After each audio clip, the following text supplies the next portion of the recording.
Salute to our Blorange Tears fam. What it do? It's Knicks after party.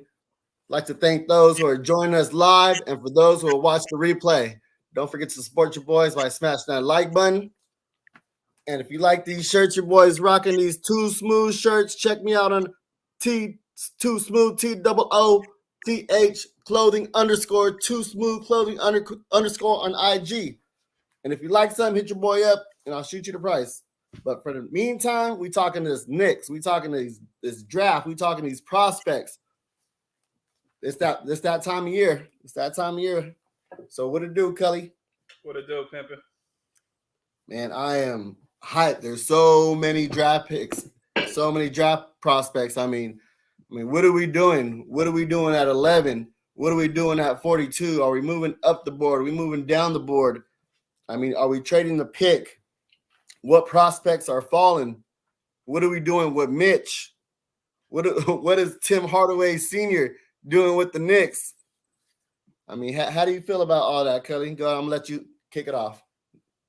What are the Knicks doing, man? That's the question, man. I wish I knew, but what are we doing with the 11th? What are we doing in the second round? Are we trading? Are we trading up in the second round to try to move up? Are we trading up in the first round? Are we trying to trade the 11th for the 8th, 7th, 9th, 6th, 5th? What are we doing? You know what I mean? I hope we trading up to the 7th. I hope we moving up, man. I hope we get a diamond in the rough the second round at 42. Yeah, we good at that. I mean, we got Mitch, in the second round. We got Jericho Sims with the 58th pick in the draft last year. So I feel comfortable in that second round. What are they going to do? I feel that's why they brought in Tim Hardaway Jr. What does that say to you about Deuce? Do you feel like they're comfortable with Deuce as far as, bringing in Timmy, or you don't think that has anything to do with it? Timmy Hardaway? Yeah, senior. I mean, you know more about Tim Hardaway Sr. because you're a lot older than I am. You know what I'm saying? I'm more of the junior era, so go ahead and spit them facts though. Salute my man J Boogie, Truck Jitmore, Ashley Inc. Salute, man, salute. But as far as Timmy, I think Timmy. I mean, I think Deuce is okay. I don't think Timmy. I said Timmy. I don't think Timmy has I don't think he has no impact on Deuce getting moved. I mean, you never know with the Knicks, but I think Deuce is okay, man. I would hope they still see what they got with him before they pull the plug on him. At least you just drafted him a year ago. He didn't get much burn. I think he showed pretty well when he did get minutes. So, I mean, at least that's what I hope. At least that's what I hope they're gonna do. That's about all I can say. I don't think Timmy Senior has an impact on that. So you don't have no ill will on bringing him in? Nah. I got you. Yeah. Let's just hope he's not. Knicks did his son pretty dirty 2 times. So I just hope they. I hope there's no bad blood in that regard. I hope he doesn't screw us over on purpose. Hopefully it's just business and good business. That's what I'm saying. It's all business. He has, he's one of the top point guards, and he just has the eye for talent. Get that Timmy crossover. We gotta. Obviously, they don't feel comfortable, I think, and they brought him in, and with a lot of point guards in the second round, which we're going to talk about. A lot of guys had a good combine.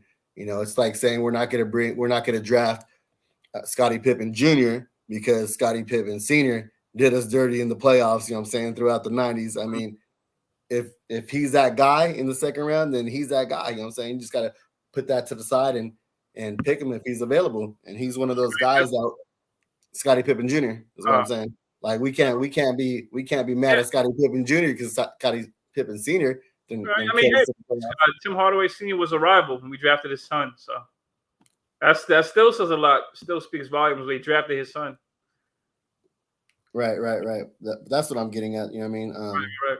I just hope that Tim Hardaway Sr. is looking at it as business. I mean, on the Knicks end, it could be all as well, but Tim Hardaway Sr., who knows what, but I think he means well. I think it's good business. Yep. So yeah, I want to talk a little bit about those prospects. You have anybody in mind that is going to be in the second round that kind of rose up the board in the combine? Had a good combine, and now people are talking about him. Well, number one guy, I don't think he played though. Well, you know what? I could get to him. The number one guy, Malachi Branham. I don't think he played in the combine. Did he? Did you see him in the combine? I saw an interview with him and Mike, and he had the Air Jordan 1s on there, and he was like, "What size shoe you wear?" And he said like a 12 or something. He's like, "Nah, you're supposed to say my size. You're supposed to say my size." So that just lets you know that he ain't up on game, that he ain't from the hood. You know what I mean? That he's just a good kid. So I ain't mad at that. He was all smiles and everything though, but yeah, his game is nice. He is going up the boards. He's up the board on my board too, because we did, our little mock draft. We did our big board, and we had, I had Benedict Mathurin. As far as guys falling to us at 11, I had Benedict Mathurin right there. Number one. Dyson was number 2. Right. Davis is number 3 on my board. Johnny Davis. Then I'll take Jeremy Sohan. And then now I'll take Malachi Branham. You know what I mean? He's right there, right afterwards. So that's number 5 for you on your draft board for the Knicks? Yes. Yep. He's likely to be available. I don't see him going higher than 11, 10, 9. But he's definitely gonna go in the teens. I don't think he'll get passed up too much. I'll be surprised. The guy's talented. Guy's a bucket, man. He's a big guard. He's a bucket getter, man. Only thing they saying about him is his defense. That's the only thing they saying about him. His defense could be a little sus. I think that can get worked on by the right coaching. I think that can get worked on. The guy's a bucket. He has a killer instinct. He might be this draft's Cam Thomas, but then again, I don't know. Let me not say that yet. I'm not going to say that. But he could be Bones Highland. Who knows? But dude is a bucket, man. I like him, but you know how I feel about the short wings. What is he? 6'6"? 6'5"? Yeah. I think you're muted, but that's how I feel about the short wings, man. I seen what you said. I read your lips. Pause. 6'5", but yeah, I mean, like you said, we're gonna have to scrap guys. They're gonna have to battle it out in practice, and whoever's better gets the play time. That's just that. They get rewarded with the play time. Whoever works the harder. So we'll see. But anyway, Malachi Branham, his name has been rising. A lot of people comparing him to Johnny Davis. They're comparing them to. I see it because they're saying that he can do similar things that Johnny Davis could do. He has the mid-range down pat, which he does. He likes to shoot 2s. He likes the midi game. He likes to get in the paint. He has a good pull-up from the 2. Very good pull-up. Only thing is the defense. That's what makes his stock drop somewhat. But the guy's a killer. He can do everything. Same things Davis can do. The guy is a absolute killer. I like him. And, if we miss out on a lot of the wings, if we miss out on the tall wing, I mean, this is just my opinion. If we don't get the tall wings, I think that should be the wing to look at. When you start going to the smaller wings, 6'6", 6'5", I think that should be the one we get. I don't know if Davis falls. I doubt it. I mean, in some mock draft, in the latest mock draft, I've seen that he may fall to us, Johnny Davis, but we'll see. Right. Even though he's 6'5", though, he has that 6'10" wingspan, though. Yeah, 6'10" wingspan. Yeah, because he's a lot taller than he looks, and because he's kind of thin. Excuse me. So when I watched him, I was like, man, he looks a lot taller than 6'5". To me, I thought he was like 6'7" when I first saw him out there. Man, that dude is a killer, man. I like him because I like his mentality. Right, and they call him a mini Middleton. You know what I'm saying? Yeah, somebody called him KD. I seen earlier. I don't know if it was earlier today or yesterday. Somebody called him a KD because I guess he looks deadly. They say he looking like he might be a deadly. They compared him to Donovan Mitchell too. Not so much the athleticism, but the fact that he may be a sleeper that just may be a killer as soon as he gets drafted, which I think he can be, depending on the fit. Yeah, they showed some of his clips side by side of Kevin Middleton, and the footwork, the way he faded away in the post, the pin downs, you know what I'm saying? Everything was just a spitting image of how he looked. Just everything was the same. So yeah, he's a good mid post scorer. He, like I said, he shoots the gaps. He understands the game. He reads the floor. Has a nice floater. And like you mentioned, a lot of comparisons about Johnny Davis, and he's an elite shooter too at 41.6% at threes, and he has an 83.3 free throw percentage too. So he didn't really have that many points. He had only 13.7 points, 3.6 boards, 2.0. But what really got me was that 10 shots per game was at 49% from the field. And the only other people that did that was James Harden, Ben McLemore, Rodney Stuckey, and our very own Alec Burks. You know what I'm saying? So that's a nice little group to be around, you know what I'm saying? And that's since 92, 93. So when I heard that, I was like, oh my gosh, if he could, hit one, be one of those guys at 11, I ain't mad, you know what I'm saying? So that's one of the reasons why, I like him, just all, like you said, just compared to Johnny Davis, except the defense. And that's why I have Johnny Davis above him, because of that defense. But what do we have tips for if he's not going to, bring out the best out of somebody as far as their defense? Like, come on, just bring that out of him. Then also he's 53% from the 2-point range, and Benedict Matherin's 52.1. So he's, 9.9% higher than Benedict, and Johnny's 46.6. So he's higher than Johnny. And Wendell Moore is at 50.2. So he's higher than everybody as far as, 2-point range in the midi. So like, if you go by stats, he's above everybody else. But like you said, it's that defense. But he has that 6'10" length that he's able to get to the cut. He got nice handles. You know what I'm saying? Yeah, I just like his all around game. Very methodical with the ball, like with the rock in his hands. He knows his angles. I mean, the athleticism too. You're always talking about we need some athleticism on the Knicks, and he has. I believe he has more athleticism. You know what I'm saying, than a Johnny Davis. So, it's kind of like Were you talking about Malachi? Yeah, Malachi. Yeah, I'm still on Malachi. Only thing with Malachi, he doesn't have the quickness, but he has good decision making. I will say he has quick decision making. He's not so I give him that. He's that works. Nick Yak, which Europe kid? Is it Kai Soto? No, Kai Soto's 7 feet, right?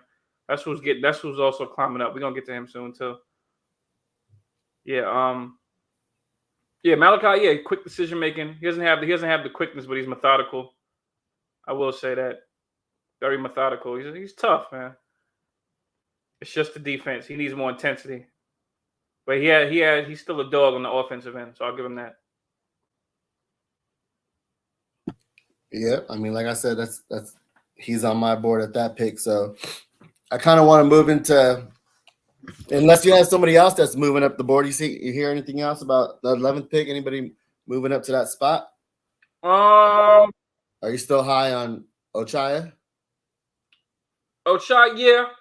He's another one though. I mean, but see me, I like Ochai because he's another one that he has athleticism. It's just a matter of him using it. He's another one that has I think he has crazy athleticism, but he doesn't use it too much. He's more of a discipline. He's more of a catch and shoot. When he gets hot, he gets hot. He's more of a catch and shoot, could defend type of guy. He puts on the deck every now and then. He doesn't look to score, but he has the athleticism to his advantage. Uchai is on my.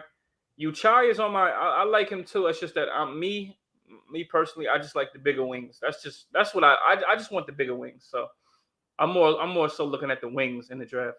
The tall wings, 6'8", 6'9", 6'7" and up. Benedict Mathers 6'7", so him and up is what I'm looking at. But after them, if they're gone, then I'm looking at the smaller wings. The smaller they get, 6'6". So Uchai is on mine. He's up there too.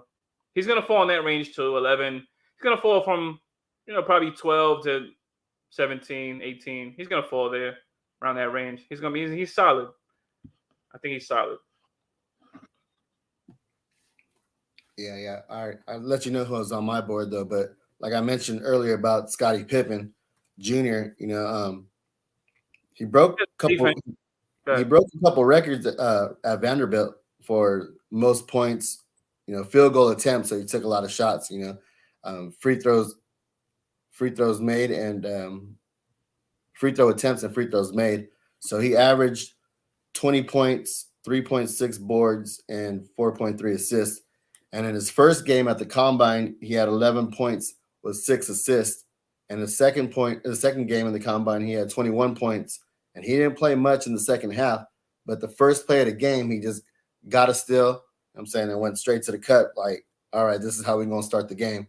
So I was like, all right, but he's just short though. He's 6 foot, 6 foot and a half barefoot, but he has a 8.8 standing reach, and he's real thin at 176 pounds, but he has that 6'5" and a half wingspan. But Wait, which guy again? I'm sorry. this is Scottie Pippen Jr. You know what I'm Yeah, saying? yeah, that's right. That's Yeah, right. yeah. Wait, he only 6 feet tall. Yeah, 6 feet and a half with He was barefoot. tall. Yeah, well, barefoot. Because they were measuring guys in shoes or without shoes, and he decided to go, I guess, or they asked him to go without shoes, and that's what he was. He's just a crafty small guard. Plays under control, a floor general. You know what I'm saying? Someone who's set the table. He's a good defender too. A scrappy defender. Like his dad, I will say. Mm-hmm. Yep. Number one thing I noticed. Yeah, he has good. I'd say good vision. Good. I think.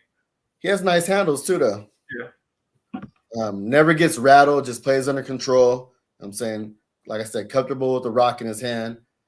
Keeps the ball alive. Never stops his dribble. Just a good feel for the game. Offensively and like you said, defensively too. Plays the passing lanes, gets in your chest, pick your pocket.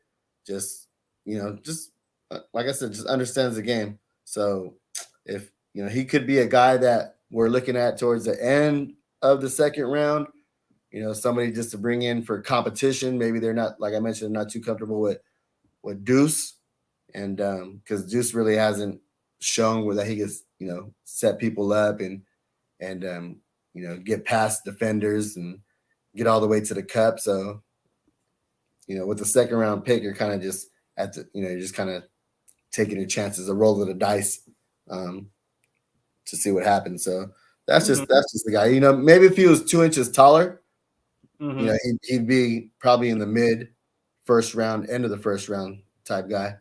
But like you said, at 6 foot, You're right. you kind of got to prove yourself. I don't even know which point guards I'm looking at anymore, man. I like them, but I don't even know if I'm not even looking at them. Yeah, I kind of consider him as a comparison, kind of like a skinnier, smaller Jalen Brunson. Scotty, yeah, that's a fair comparison. Mm-hmm. That's a fair comparison. Yeah, I gotta look at him some more, Scottie Pippen. I peeped him. Have you peeped Kenny Lofton? Yes, I did. I see little baby Glenn Davis when he's out there. Yeah. I forgot he was in. I didn't even know he was declaring for the draft, man. He's in, and look at him in the combine. Yeah, I like Kenny Lofton. I mean, I liked him in college. I liked him. I didn't even know he declared, man. He's solid, man. I also compare him to kind of like because he has the body type of and the game, but I would say the game of a later Charles Barkley when he played with Houston. You know what I'm saying? Not Charles Barkley with the Sixers or the Suns or the Sixers, you know what I'm saying? But more of a slower low post game type Charles Barkley. You know what I'm saying? Not the one that's gonna go get the board and go coast to coast. You know what I'm saying? Charles Barkley. But he had a little bit of ups though. Because he yammed vertically under the basket with that, that weight. Because he's only got some athleticism to him. He got bounce. Yeah, he got some bounce. He was only mobility. I'll give him that. He has bounce and mobility. Mm-hmm. And he said that in an interview. He was like, "Yeah, don't sleep on my athleticism. I got a little bit of bounce." But just just a good kid. Smiles the whole time. Right. Yeah, he's solid, man. So all right, let's get to this guy. Anything else you want to say? Want to add? Now go ahead. Who No, you want? I'm up. I didn't see. No. Okay. So what do you think of this guy? Was it Nambard? Chris or Aaron? What's his first name? Andrew. Andrew. Yeah. Andrew. What's his name? Andrew. Andrew Nambard. Yeah, I never knew. I forgot his first name. I'm so used to his last name. Nembard, man. What do you think? Now this dude is solid. Nembard is solid, man. I like this dude, man. Point guard. What is he? 6'3"? He's 6'3". I can't remember. I gotta check it out because Got the height over there. Well, yeah, after the combine. Go. he reminds me a lot of Tyus Jones. He said it himself, right? Um, a good balance between scoring the ball and playmaking. He has a good read for the game. Very good read. A 6'5" comment. Okay, that's solid. What's a 6'5" point guard? Nembard is likely a steal for any team. And I think I heard somewhere. I mean, it's always gossip. I heard that the Knicks want him at I heard the Knicks wanted him at 42. I heard that the Knicks want him, but he may be gone. Nembard may be gone at 42. He might, his stock rose after the combine. And he had that good game. I don't know if it was 20, 30 points. I think it was 23 points. He had a good game with good amount of assists and rebounds. He's a solid guard, man. I like his IQ. I think his IQ makes me like him a lot. Salute my man Julian Blum. Salute y'all in the chat. C Matt, comment, JJ. Salute. He has a good IQ for the game. Nembard can shoot. He has a good floater. Can get to the rack. Not the most athletic, but he will use his size as a point guard on you. He will use his size. Like I said, pretty good finisher, pretty smart player. I like him, man. Comment. And Nembard is solid. I think if he was on the team, I'm just gonna be honest. I think if he was on the team, I think he beats IQ out of a spot right away. Because I'm sorry, Sub. But whoa! Pump the brakes! He runs the point. I mean, IQ got experience, but Nembard runs the point. He just runs the point better. He has the handle and just IQ. Now IQ is a shooter. He's a shooting guard. I mean, Tibbs knows what he has to do with IQ. Don't make the guy's stock go down. But Nembard. No, I hear you though. I think they can play side by side. You know what I'm saying? So you can play him side by side because he can get IQ open. So yeah, because he had 11 assists in the scrimmage game, in the scrimmage combine game. You know what I'm saying? So he had 26 points, 11 assists. You know what I'm saying? So he knows how to get guys open. There's another guy I wanted to talk about too. When we'll talk about him later on was Orlando Robinson Jr. And those cross court passes, they always tell you that's a no-no. Don't do those cross court passes. But he was on one corner to the other and found Orlando at the corner and kind of hit that little swing pass across his chest to Orlando, and Orlando hit that three for the and 1-3 and hit that free throw. But he has that vision, like you said. He has that vision to find guys he has just a good feel for the game, just understands how to get guys in their spots, just sees the play ahead of time. Yeah, he's your natural point guard. And like you said, he mentioned himself that he feels like he's a Tyus Jones comparison because he watches a lot of his film. And he said he knew he was going to kill it in the ball screen, like get him in the pick and roll. And he's just gonna get guys open, get that separation, and either get his own bucket or get others involved. But he just has a chip on his shoulder where he feels like people are just underestimating him. He's been underestimated his whole life. You know what I'm saying? He played on Gonzaga, where was Jalen Suggs was his teammates, and he kind of got brushed over. You know what I'm saying? Like they weren't even worried about him. And now that he had his time to shine, he's like, all right, I'm gonna let y'all know. You know what I'm saying? I'm gonna put my name in the hat, and y'all gonna see what I'm about. So I like that. I like that confidence about him. Yeah, he gets to the floor. To the cup. He's that floor general. I mean, he can break down his opponents. I mean, yeah, he has a good all around game.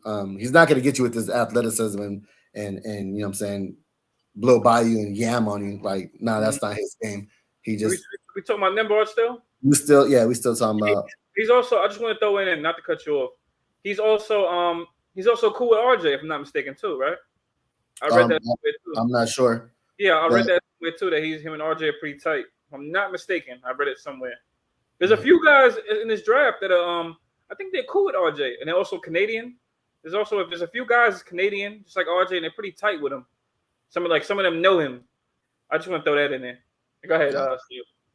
Okay, and then like you said, his defense though. So that was a knock on him was his defense. So when it came down to the drills on the lane agility, he got 10.46 seconds, and that was second in the combine.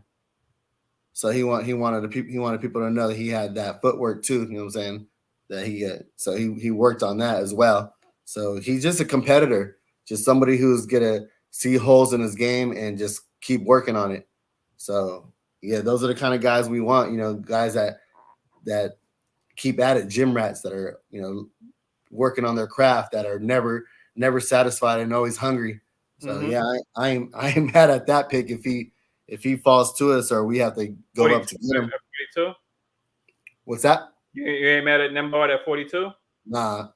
I'm okay with Nembhard, man, but it's just a matter of if he's gonna play, if he's gonna start. But yeah. Well, right now he's 50. You know what I'm saying? He's kind of towards the end of the second round, but who's to say? That's just like ESPN or Tankathon or whatever. But if with the coaches being out there and the front offices being out there, yeah, these guys are popping right now. So who cares on what everybody else sees them at? It matters, what the team looks at him as. So if they want him at 42 or they got to go up and get him, why not? You know what I'm saying?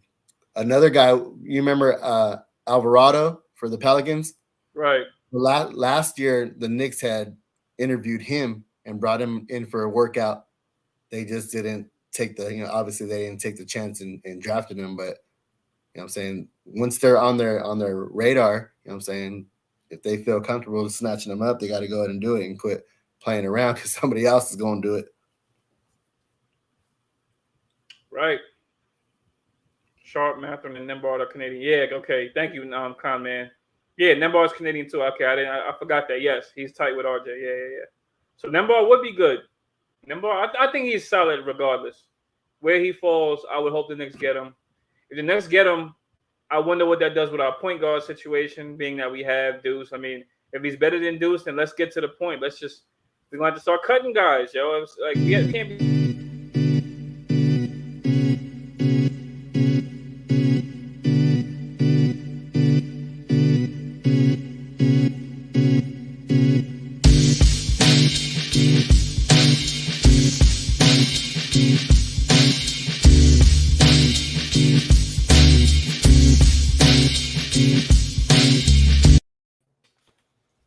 Yo, what's up, Crazy, what it do? What's up, fellas? Y'all mind if I come hang out with y'all for a little bit? All right, P. Diddy. I mean, okay.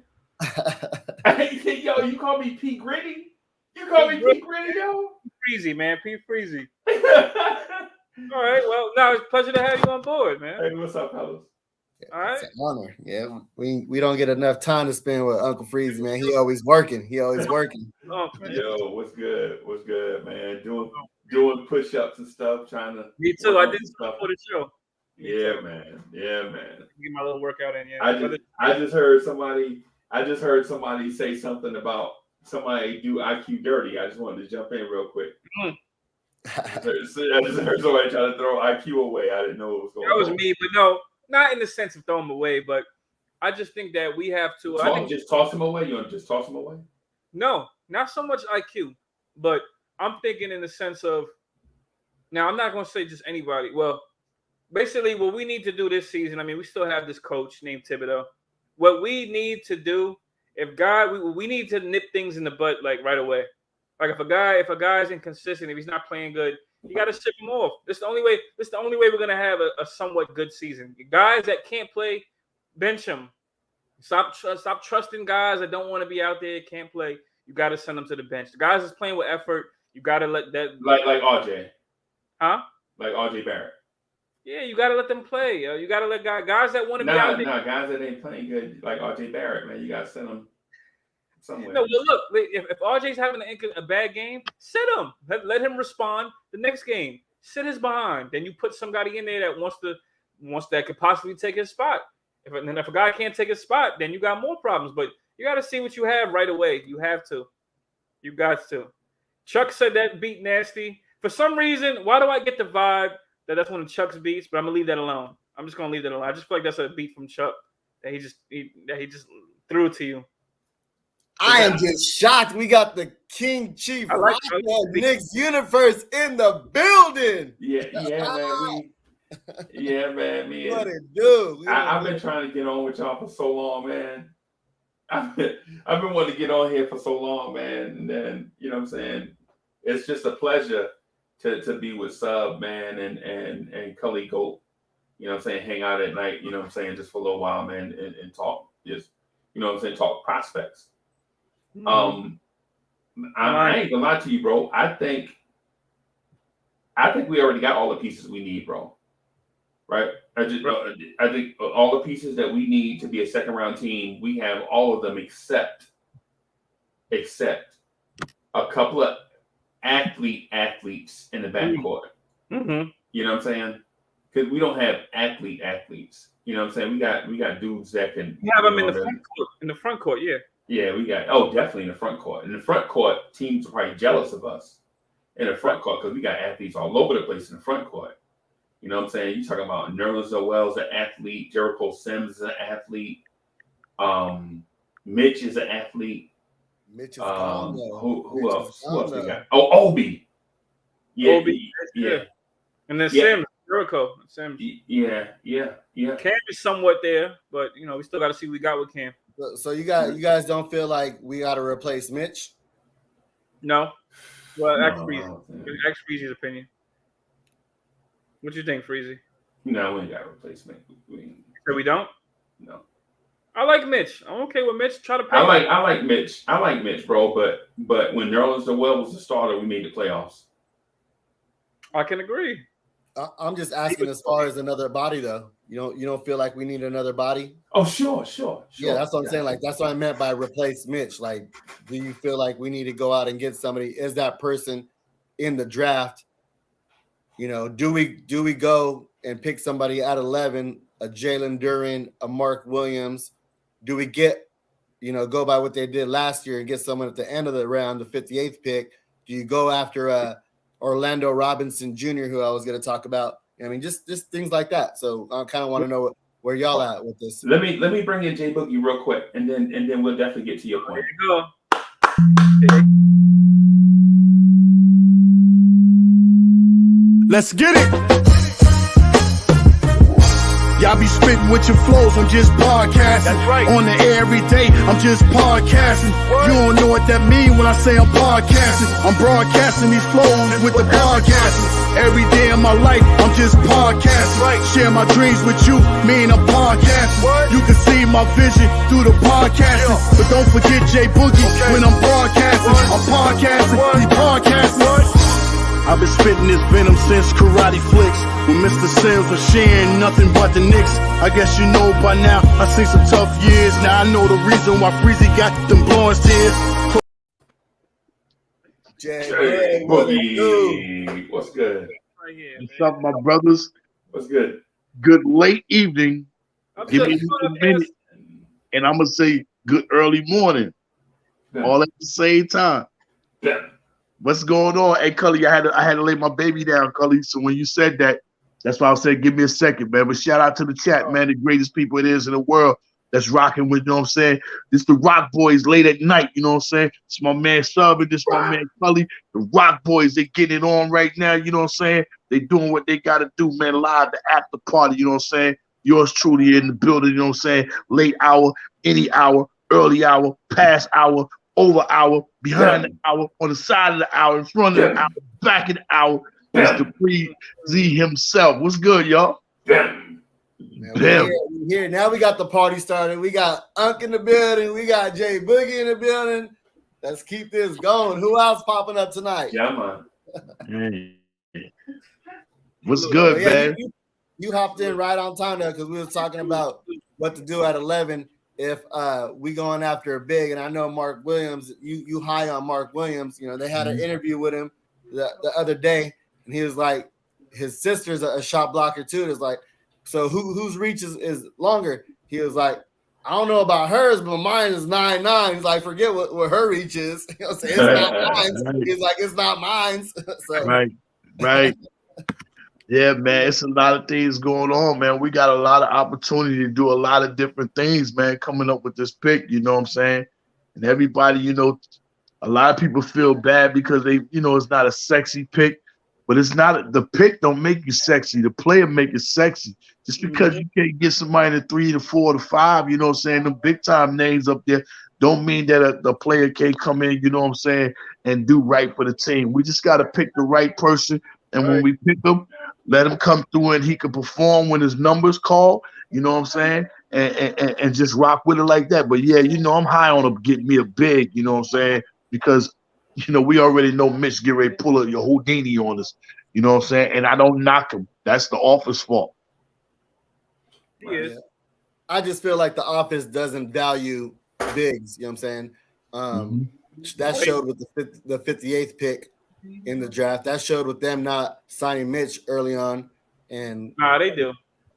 I don't think so. That's why we got, you know, that's why we picked up Taj off the street. You know what I'm saying? For I 5 think ever since Ewing, I think the Knicks valued bigs, but I will talk about that in another show. Well, if you're gonna value bigs, it has to be, you know, a Cat, a number 1 pick, a Ayton, a number 1 pick, a Joel Embiid, You know, Would draft the bigs. guys, you know, guys you could feature, guys who are gonna get their own bucket, you know, MVP type caliber guys.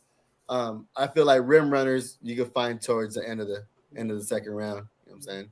You don't really have to give them all that money. Plus, they get hurt all the time. So if you're putting all that money in the bigs and they're down there banging, then what? You know what I'm saying? That's why you got to kind of spread it out. You got to have like 3 bigs and then maybe a small ball 5 lineup. So I'm okay with them. I'm not so high on drafting a big. I'd rather wait to the end of the rounds. I was talking about Orlando Robinson Jr., someone who get hit threes, or that Kofi guy. Kofi Burns. Yeah. Yep. I look at him as a baby Shaq. You know what I'm saying? Just he powerful, strong. Yeah, I didn't know he was declaring this year. He's solid. Yeah, he could have declared last year, but I guess he wanted to do another year. But he's solid. Right. Yeah, you can find guys like that.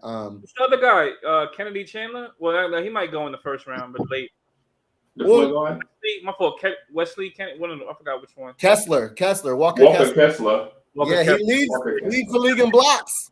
Yeah. You know what I'm saying? He leads the league in blocks. So if you want to go that route, you got to move back a little bit. That's why you got to keep all your options open. You know what I'm saying? Right. Yeah. So if you want, I don't know about you. I'm scared, man. I'm nervous too. I'm nervous. It's fun, exciting, and nervous all at the same time. You sound like Billy in the movie Predator. I'm scared. It's something out there. It ain't no man. Run! Get to the chopper.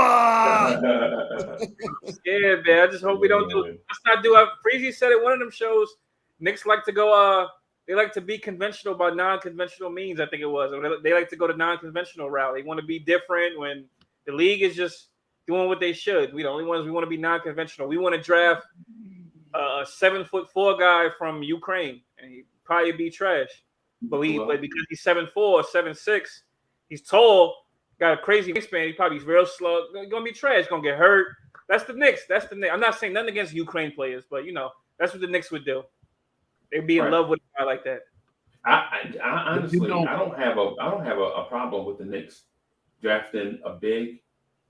I just have a problem with them doing it at 11. That's my major concern. I'm not saying that none of the big. I'm not saying that the bigs aren't quality players, because they are, and all of them are great at individual things. You know, Doran is probably more all around. Williams looks like a defensive athlete. Walker Kessler looks like, you know, a defensive minded center that can control the back line of your defense.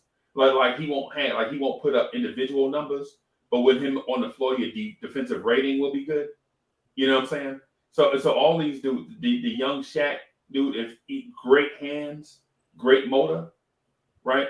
But what I'm saying is at 11, at 11, do I play a rookie big who I know is not going to play his first year under Tibbs? Exactly. Or do I get somebody, a wing player that I know can contribute right away, right? See if I can trade up in the first round and get an athletic big and bring him along, because we have to keep in mind that if you draft, say, Duran or Mark Williams at 11, then what do you do with Jericho Sims? Right. And so the thing is I know Jericho Sims is not an NBA starter. In my opinion, Jericho Sims will never be a quality NBA starter, but you don't want to limit his minutes and growth within our system because he's going to at least be here for the next handful of years, right? And so our thing is, like, as a Knicks fan, aside from the Patrick Ewing years, and aside from the Bob McAdoo and some, and I can name some people that y'all never heard of, but basically anything from 2000 forward, we probably had 300 dudes play center for us. Eddie Curry. I'm not gonna get started, but yeah, we probably had 300 dudes play center for us, and all of them play one season and play 2 seasons and go. Aside from Tyson Chandler, well, matter of fact, Tyson Chandler played 2 seasons with us. He played until he got traded. Right. Yeah, that's what I'm saying. So maybe 2 or 3. And so I'm not saying that we can find I'm not saying that I'm against finding a franchise center. What I'm saying is with a rebuilding team, we just want to make sure that we keep the pathway clear for the guys that we want to develop. Like in this draft, I wouldn't draft another power forward, right? Because we got Obi, right? And so the thing is say if you do draft a power forward at 11 and Obi is your starter, now you're thinking like, well, who do I develop? You know what I'm saying? Do I cut Obi's minutes so that this rookie power forward can get on the floor? It's the same kind of dilemma that you have with the previous young power forward thing coming in. So with a wing player, with teams playing multiple wings all the time, you at least get somebody that's going to be a contributor from day one, and then you can wait later to get you because in my opinion, the ideal situation is trade Nerlens Noel, get him out of here, right? Mm-hmm. Go get you a guy like a Bismack Biyombo, JaVale McGee, Dwight Howard to man the center for the first, say, 30, 35, 40 games or so until you figure out what you can do with Jericho Sims and the other young big that you got, right? And then slowly move them into, you grandfather them in, basically, to use an old school term. I think if the Knicks have the opportunity to get Benedict Mathurin, they cannot let this opportunity pass them by. I mean, because did y'all get to see the workout today? Anybody see? Yeah, the workout today, man. The dude legit looks like I've been saying it since day one. He looks like a mix of Latrell Sprewell and Allen Houston at the same time, because he's got the athleticism and he can shoot, dog like a Sprewell. Yeah, the dog. And he's also got the sweet shooting of an Allen Houston, who also had that dog, but in a different kind of way. Right. And he's kind of like in their height, 6'6", 6'7". He's 6'7". Yeah. Right. Mathurin, if you can get him, you try. I mean, that's the only way they can get him. The only possibility is that Blazers trade. Okay. No, I'm asking you. I'm with it. I'm okay with it. Yeah, I agree with everything you said. Yeah, I don't care who they get at 42. There's some sleepers at 42. Yeah. I'm not okay with a big at 11 for the reasons you named. You're not going to play anyway. Tibbs is here. Go ahead. I'm sorry. Go ahead. Right, and so Culley, I'm just adding on to what you were saying, because think about it. If we get a big at 11 and he can't stretch the floor, then we have the same problem we had last year. But you know what? I don't think we do. We have the same problem. However, I don't think Tibbs Tibbs is still going to be here, so I don't think he cares about a big that can stretch the floor. I think he wants 48 minutes of that rim protection. So that's what Tibbs is thinking. Right. When we get a big at 42 or 11, I think that's what Tibbs is thinking. Rim protection, I want that man down low. I want him in the paint. So that's what Tibbs is thinking. However, Leon might be thinking, I think that's the disconnect with him and Tibbs. I think Leon, the only thing I can agree with him with Leon, I think he's trying to continue to build long-term. Tibbs wants short-term, Leon wants long-term. That's what I think. I think Leon is trying to stick to his guns. Yeah, like Almighty Finesse just said, Tibbs wants to win now. I think that's the disconnect. All right, so Leon may get a stretch 5. Who knows? But, me personally, I just know that a young big, if Noel is still here, if we can't get a deal for Noel and he's still here, Tibbs is, Tibbs loves him. Let's not turn a blind eye to the fact that Tibbs loves Noel. Let's just say Mitch walks and Noel is just Noel and Sims. And you got Taj. You got Taj who Tibbs is going to throw out there at the 5-2. You can forget it. Taj going to see minutes over that young big. Yeah. You can forget it. Just forget any big you can think of. Forget Jalen Duren. Forget Mark Williams. Taj is coming in before them. All that athleticism Jalen Duren has, you're not going to see it. Unless Taj is hurt, unless Noel is hurt, you might see it. But you're not going to see it. That's when you're gonna see Jay Boogie putting out all types of diss tracks. And get Tom up out of here. And that's when you're going. He's holding his team back. And that's when you're gonna see Culley on the feature. Culley gonna be on the feature with Jay Boogie on the diss track. And that's you can't be on the feature with me because what I'm be talking about, you just said you don't want that. See, Leon just told us in that draft, in the only time he spoke, he told us, he's gonna build through the draft. I told y'all. He said that.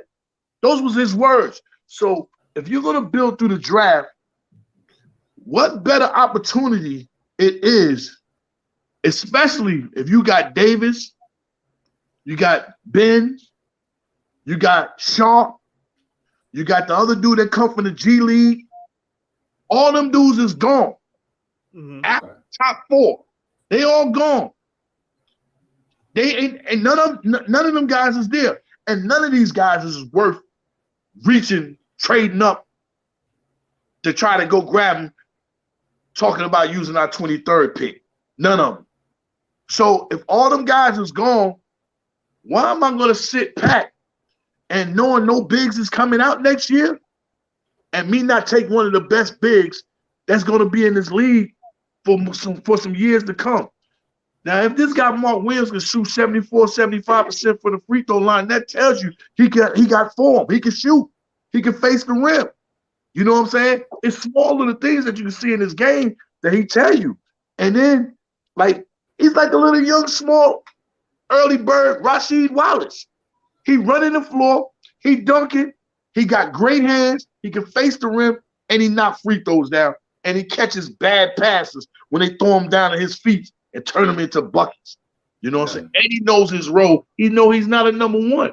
He played his role last year with Duke, and he shined.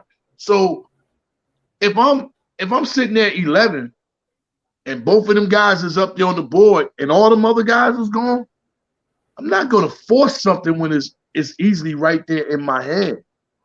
Maybe I would call Charlotte, knowing you need a big. Mm-hmm. You know what I'm saying? We might take a big. Team behind us might take a big. You want this 11 pick? Let me get that 13 and 15. Then I got 2 picks. Then I can go and do some other things, like grab a Baji. Yeah, I'm representing my man. I got my Jayhawk thing. I got my Jayhawk. Champion. I'm a champion. I like our Baji too. Yeah. Yeah, I mean, and the young guy 6'6", he can pretty much do a lot of things on the court. A lot of these things that these other guys can do, but he's not a sexy pick. Here we go chasing for the names again. He's a pick. Davis got a pink. He got a pink suit on. He got a brand new Taco Bell commercial. So everybody all on Davis. He the only one in this draft got a commercial right now. It's just that I want to walk away and know that we picked a person that has a whole lot of potential to be something. All that 42 second round, late in the first round, Them dudes supposed to come here and sit on the bench. So that's why Tom, he's not scared to grab none of them guys because he don't want to play them. But if you get a guy where he pushes the button at the office and they be like, yo, why is he sitting on the bench? Remember what happened last year at the end of the year? Them young boys said, that's the route you need to be going. That's what's going to save your job, Tom. Not doing your old ways. If you don't come in here playing these young kids this year, he's going to lose his job. He's going to use his job early. I'm telling you, early. Yeah, he's gonna be going by December. You see, Golden State just win this Western Conference championship, right? All them young kids that Draymond and them passed the trophy to, they celebrating about when they won't celebrate just because they won the trophy. They celebrating and feeling good because they know they was a part of the team. It's a different from getting a trophy and you ain't getting no run. What I need to celebrate for? None of them guys celebrate because all them young boys played their part. Moody, what's the other dude? Kajan, what up? Yeah, all them young guys, they played their part. So that's what's happening. You got to play these young kids, man. They're taking over, man. All that is about get ready to be over and done with, man. Yeah, I just want to talk about, opposite of going 11 for a big. I want to groom a big, a stretch five.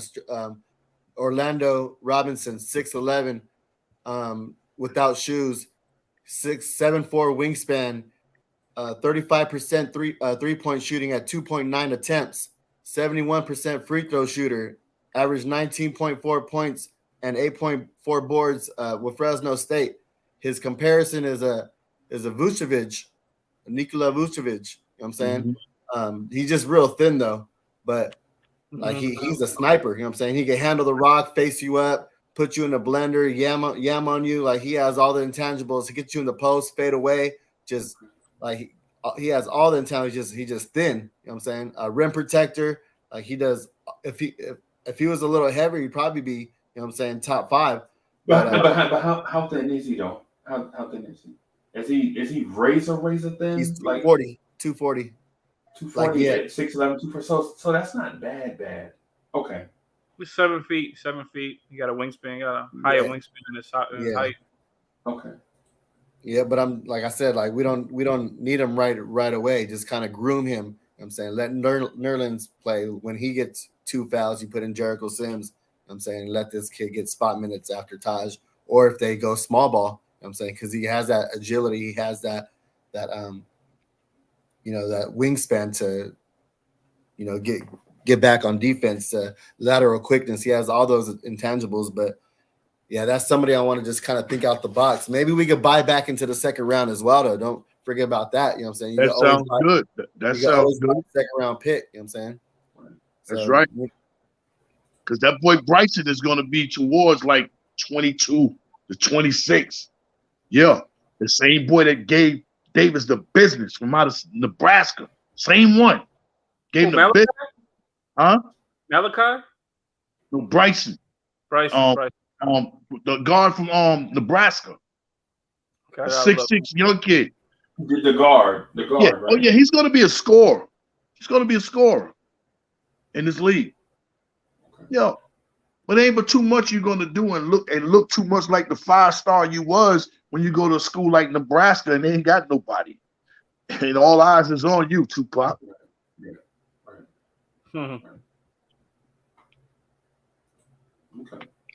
I gotta look him up my fault.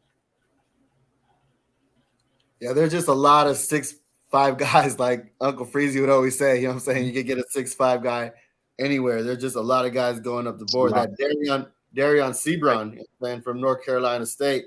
Talk about it. Yeah, high energy guy, gets boards, you know what I'm saying? Good handle, splasher. The first game at the combine, he had 15 points, 6 for 10. And the second game, he had 17 points. Just lightning quick, good in transition, plays the passing lanes, just, handles the rock, do a nice little Euro in transition, just quick first step, just, has big strides too. That's one thing I was like, he covers a lot of ground with just a couple strides. The more I watched him, I was like, oh my, he just stood out to me. So that's somebody that, you could find, later on in the early second round with that 42 pick, And don't forget about his partner neither, Travion Smith. Yo, Don't forget about them. NC State. They put that in that combine. Yeah, man. Yeah, there's plenty of different options you can go. That's what I'm saying, though. Yeah, Travion's another one too, though. So, I mean, You mean Turquavion Smith? yeah. He reminds me a lot of a lot of these scorers. They remind me a lot of. Every time I see a scorer lefty, I think of Kevin Porter. I don't know why. I think of Kevin Porter Jr. Man. His comparison was Highland Bones. Yeah, they compared it to the way he the way he played, the way he impressed everybody. Yeah, because Bones had a good combine too last year. See, that's what some of them dudes was on the sidelines with you know what I'm saying, with the earbuds all in their ear, with their phones on. They didn't want to get out there with guys like that that's going to come out there and potentially give you that Highland Bones and get their stock up. So they feel like it's cool. I got a name already. I ain't going out there, which is a smart thing, and it's a smart thing to do. But man, I like a player that ain't gonna duck that rat. I'm out here. You know what I'm saying? I'm out here. I don't care what's going on. I'm out here. Because if you go out there and them people see what you're doing, they're going to grab you. They're going to grab you. People lie. Quentin Grimes did that last year. Yeah. And ironically, it was when Tom Thibodeau was doing an interview. It was like the perfect combination of everything. You remember that song, Culley, Perfect Combination? Mm-hmm. Stacey Lattisaw and Johnny Gill. Remember that? And when I was on the radio, man, every day it was like that, man. It was kind of like that. Well, like and Grimes wound up impressing the Knicks, and he wound up being the first round pick because of that. Closer to the draft, his name started to bubble. Yeah. Hey, shout out to DSJ, man. I'm just something just gave me a weird feeling when you went to talk about them singers right there. I haven't seen or heard from DSJ in a minute. I haven't talked to him. I feel like he's working somewhere on the low. I think he can ready to pop out with something. You know, so that's how I'm feeling right now. In the lab. Yeah, he in the lab. So I haven't spoke to him. Yeah. Normally, he was like, "Cool, you in the lab?" So he did ask me. So he might be doing his thing. That's what's up, man. That's what's up. Shout out to DSJ, man. My man Delano. Yeah, man.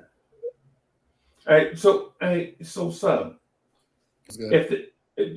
how would you feel if the Knicks trade out of this draft and just decide to develop Cam Reddish, Farron Hunt, Obi Toppin, Quentin Grimes, Miles McBride, Emmanuel Quickly, RJ Barrett? Those are a lot of kids, bro. And if you add more kids to that group, then you'll have a bunch of kids. Yeah, but competition brings out the best out of people. You know what I mean? Yeah. So what if you have 4 Grime hand sandwiches? Let the best Grimes win, you know? The best sandwich be served. Yeah. I don't mind doing that, Freezy. I don't mind trading up out of here. But all them guys got to be off the board. Yeah. Not going to trade up out of here. And one of them guys, you know, from Sharp all the way up to the rest of them wing players and even them 2 centers. If they're off the board, then I ain't got no problem with trading up out of here because it's nothing really for me that can satisfy me, you know what I'm saying, in the rest of this draft. Not even Dyson Daniels? Not even Dyson Daniels? I'm talking the CeeLo. I call him CeeLo. Yeah, he's gone. Top 10, he's gone. That's the thing, Boogie. There's gonna be talent at 11. Somebody's falling to us. Somebody's dropping. Somebody's dropping. Gonna slip. Somebody's gonna fall. Somebody's gonna slip. I hope Knicks are doing their homework. Somebody's gonna fall. One of those names are gonna fall to us at 11, and we need to take the best one available. If we don't, I don't know what the Knicks are doing. Because I was with Freezy last year when we did that we watched the draft. I'm not doing it. If they mess up, I'm going to sleep, man. Yo, Culley, I'll be in the city this year too. I'm going to something in Atlantic City for the draft. Draft party? Oh, I got a link, y'all. Man, so I'm gonna be. Y'all, man. Yeah, man. Go up there, man. I'm waiting on the negotiation, the paperwork to get clear. Sims already know what I'm talking about. for me to hit that stage, you gotta have the paperwork right. Because I'm gonna bring a couple of celebs, you know what I'm saying? We got a couple of joints we could do. I already talked to Papa Left. I know Culley, he on standby. You know what I'm saying? We got some things we could do. Sam, get that paperwork right. Yeah, Sam, get your paperwork right. Get that paperwork right, baby. Yeah, man. Yeah, man. That's right next door, man. Yeah, man. Yeah, man. Just go hang out, man. Talk some real Knicks stuff, man. Talk some big stuff, man. Yeah, definitely do that for sure. I mean, you know, I ain't gonna lie to you though. I wouldn't be disappointed if I make that trip and then the Knicks don't draft anybody, they trade out, and then we go just to watch everybody else draft. But in the week draft though, how they gonna trade in the week draft? And 2023 is supposed to be one of the best drafts. You're not trading a week draft and getting into 2023 draft. So right. ain't nobody doing that. You know what I'm saying? Right. The move was, and just like we were saying last summer about this time, the move was knowing these drafts, and at the time I said these, I meant at the time the 2021 draft, the 2022 draft, and the 2023 draft. The move was you had pieces that you could trade. The move would have been to get in the 2023 draft before they really, really got on the radar. Right, like you know how the 2024 draft has some dudes in it too, and how we not looking at the 2024 draft, even though they got some monsters in there too. You know what I'm saying? So yeah, man. So Leon Rose, wake up, put that ham sandwich down, man. Stop looking for the remote and do something. They doing their due diligence though, because they bringing in more guys in like Timmy than the guy from Nike. You know what I'm saying? Executive there, so they're bringing in more guys to be a talent evaluators to figure out who's the best fit at 11. Like like we all know, someone's gonna fall, whether it's a Bennett and Mathurin, a Dyson Daniels, a Johnny Davis. You know what I'm saying? Easton, Sohan. You know what I'm saying? Like Dyson Daniels, like you said, somebody's falling. They all bring something different to the table. You know what I'm saying? Like whether it's Dyson Daniels passing, his floater, whether it's Jeremy Sohan's 1 through 5 defensive, tenacity, whether it's, Johnny Davis, two-way player. It just, right. I mean, or you get a Malachi's upside with his athleticism and his My word to everybody is, you might well stop thinking about Davis, because Davis ain't going to be there. Nah, if you just look and you see what's going on. See, first thing first, Popovich sees that boy as his new young Kawhi Leonard. Match him. Yeah. About the closest thing to him coming out. Closest thing, mid-range, play deep. You know what I'm saying? That's how Kawhi came out. And you talking about you putting them over there in the backcourt, 6'6", in the backcourt with Murray in a passing offense. And besides that, the league is trying to make him into a superstar, and he's not even a top 4 pick. That's why I said he got the Taco Bell commercial. He the only one got a commercial jumping off. You know what I'm saying? If you need a taco, get you a taco. And there he is. You know what I'm saying? He's telling you he get ready to beat somebody. So for us to be at 11th, somebody's going to grab him way. I don't even got him going past San Antonio at number 9. I just don't. And Freezy, you say you're going to that what's name? Don't worry about who we picking when you get there. Because I remember this phone call I got from you. You gave me this phone call and you was like, yo, Jay Boogie, yo, we got the suite, the playoffs. You'll come through, see the game live. We're going to represent against Atlanta. And I thought about it. And then you hit me with this. Yo, I'm going to be here. Hoodie Cav going to be here. Rob Paul going to be here. Fulio going to be here. You hit me with a line of dudes that I see and I respect to the fullest and watch on this window. That's what made me come. Not the game. So when you go there, just think about how many people it is you're going to be able to meet that you never met, and how many people it is that never met you, they're going to be able to meet you. That's where you're going to get your enjoyment, my brother. Just go in there and meet brothers, because it's a great feeling to go there and see brothers worldwide that you see on the screen. I can't wait to see Sub. I can't wait to see Culley. You know, me and Culley rock on this window, and we don't did tracks together. We ain't even seen dap one another, hug, pound, no nothing. You know what I'm saying? That's what I'm looking for. That's what I'm looking for. Yeah. But I'm gonna jump off, man. The head man, he here, man. I'm gonna jump off. I can't because Culley told me to come through, man.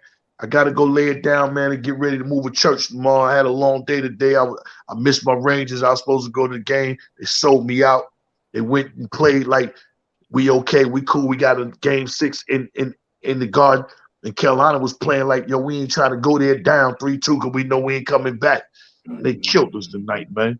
You know, I rock anything with that NY. I just don't rock with that NJ. You know, man.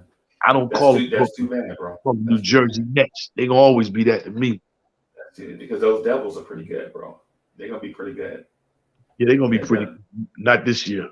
Not this year, but not this year. They like the Knicks right now, yo. They got an OB and an IQ right now. They're gonna be. Then they on their way. They on their way. They on their way. Hey man, have a great morning, man. It's good to hang out with you on 2 different days. Yesterday and today, man. God bless you. Appreciate you sliding through. Doors always open. No doubt, man. No doubt, man. All right, Boogie. Holla, bro. I want to mention some other prospects, man. So I looked this guy up today. Buddy Brohim. What's his name? Buddy Brohim. He's on Syracuse. 6'6". He could shoot. Just like Duncan Robinson, he could shoot. That's the coach's son, man. On Syracuse? Yeah. Buddy Boeheim. That's Jim Boeheim's son. Yeah. I like him though. I am not gonna lie. I looked him up because I was looking up some prospects today. I like him. I think, but he's another 6'6" guy. But I like him. I like he did 4 years. And you know what I think? I was thinking about them 4 years, guys. I'm thinking so. Eventually, when the Knicks do go young, he would be a good guy to have because he has the maturity. Just like Obi. Obi's pretty mature. Yeah, coach's son. That's what All Future Media said. Jim's son. Yeah. Jim Broham. Yeah. I think he would be solid. Yeah, because he like I said, he did 4 years, and you know what he is already. You know, they usually say when guys play all 4 years, they reach their ceiling already. All right, cool. Yeah. He's 22, whatever. He's a sniper. I like him. I don't know, for some reason I like him. Man. He reminds me a lot of Tyler Herro. And then of course this is the move at 42. I don't mind Knicks getting him at 42, but I like him. And he'd be a good sniper. He can battle it out with Grimes and RJ and all them IQ, all them in practice. And of course I've seen the guy. What's the guy? He's on Seton Hall. Jeremy Bruden. Is that his name? Jeremy Bruden. He's another 6'6" guy. 6'5". He's a guard. 6'6", 6'5".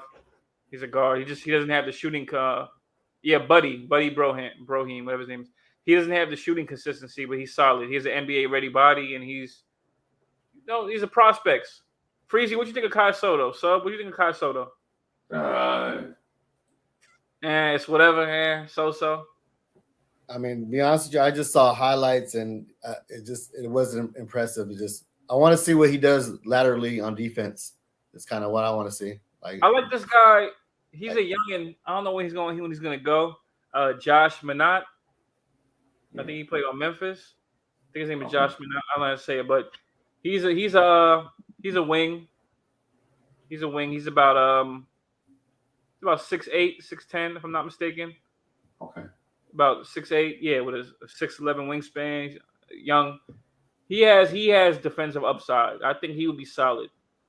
But I mean, he's not a shooter. He's not a shooter or nothing. But I think he'd be a solid prospect coming out. I don't know when he's supposed to go, but he's another good wing. I don't know what the Knicks plan on doing in the draft as far as the 42nd pick.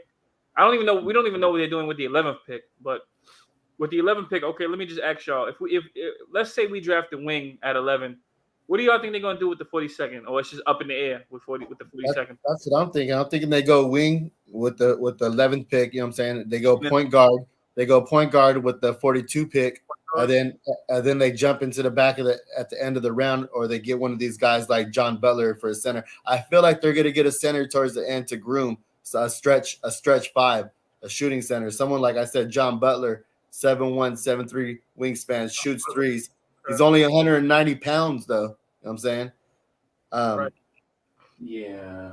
Yeah, but he's a shooter though, catch and shoot. You know what I'm saying? He had 14 points in the first half, and he's a shot blocker. You know what I'm saying, he can handle the rock. He had 14 points against Duke. You know what I'm saying? Against Duke. We're talking about Mark Williams. You know what I'm saying? You have against Paulo Banchero, you know, against top tier guys. You know what I'm saying? He was out there doing his thing. 3 out of 4 3-pointers he made against them. You know what I'm saying? 14 points.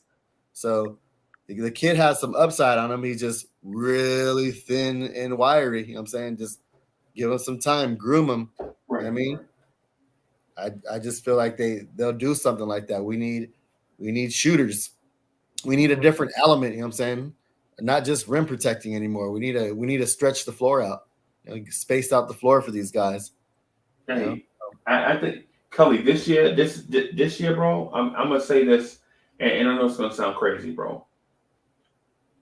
I think this is the year that you be either ultra aggressive or ultra conservative. You don't hang out anywhere in the middle. Right. I think this is the year that you push all your chips in the table to go get a Jaden Ivey and hope he's a Donovan Mitchell. Or this is the year you trade out of the draft and sign undrafted free agents like Ron Harper Jr. You know what I'm saying? To backfill your roster. And the reason why I say that is because of for multiple reasons. I just want to say 2, just real quick. The ultimate value of the prospects in this draft, once you get past 4,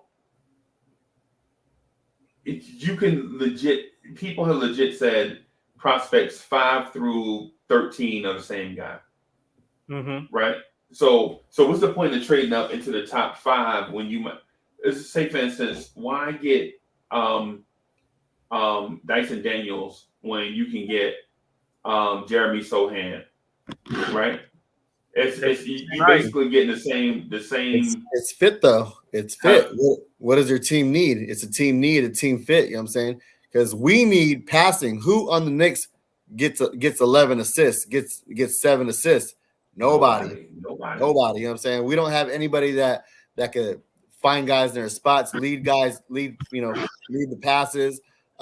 Just we don't have those type of guys with vision. You know what I'm saying? Right. We don't have guys with goggles, just, you know what I'm saying? So Dyson brings that, you know what I'm saying, brings that to the table. All he has to do is go out there and facilitate. But we don't have guys that can make plays with the ball or stuff. But like for instance, if we're just talking about spot up 3-point shooting, I think we're good. Right? But what happens when the defender runs you off the 3-point line? And see, last year we thought it was just Reggie Bullock. It's not just Reggie Bullock, man. It's Tibbs' system, right? Because look, when you look at our guards as a whole, we shot 40% from the floor. All the guards on the roster combined, when you tally, they shot 40% from the floor. That's atrocious. That's not even NBA. Dudes shouldn't even be in the NBA. If you can't shoot 43% from the floor, you shouldn't be in the league.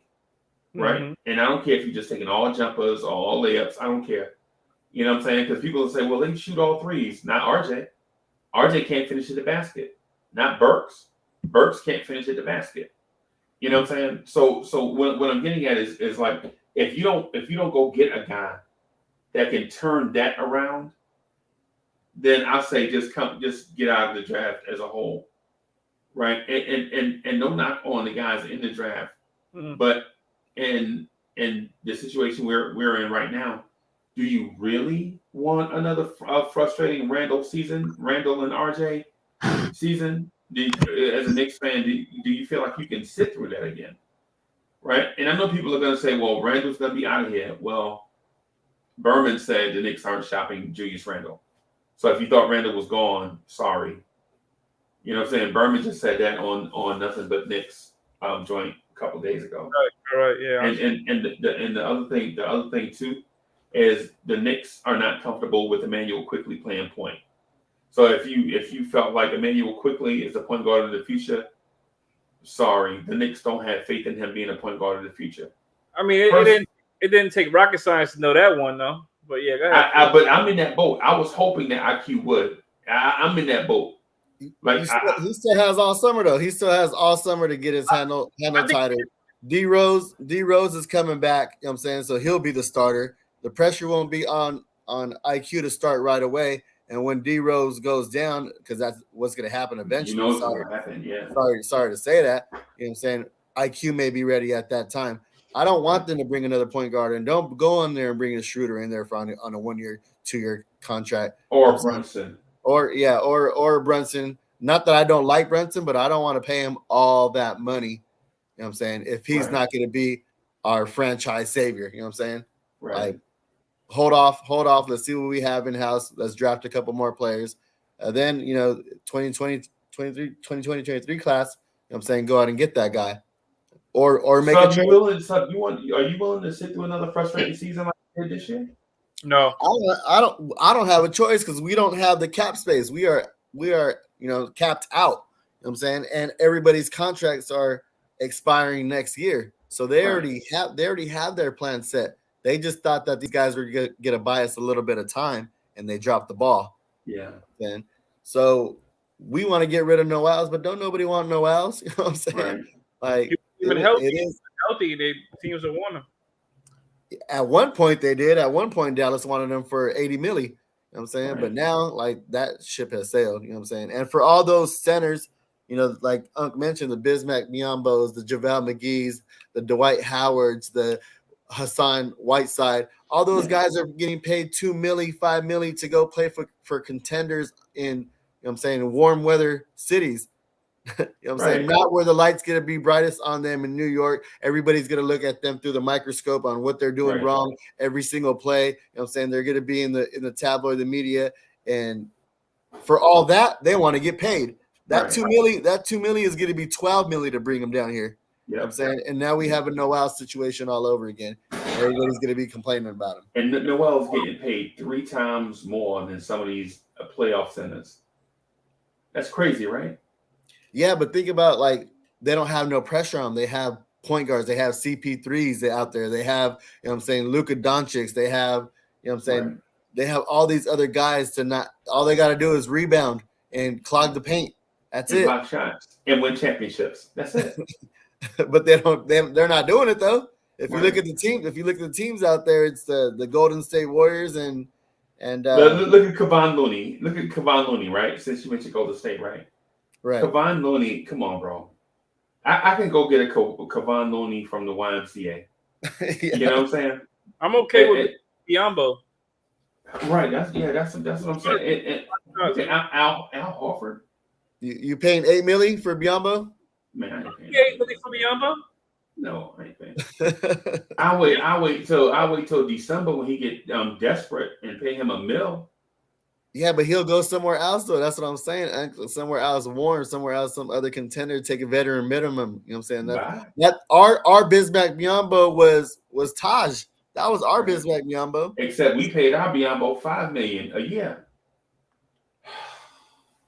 That's the problem with Tibbs. Tibbs vouched for that. You know what I mean? Tibbs vouched to get Biyombo. Tibbs vouched to get Gibson paid double. So yeah. Or what about innovation? Y'all see what Cleveland did, right? Y'all see Cleveland just flat said, "Hey, we're gonna be super big. At times we're gonna have Allen, Markkanen, and the rookie on the floor at the same time." Oh, Mobley, right?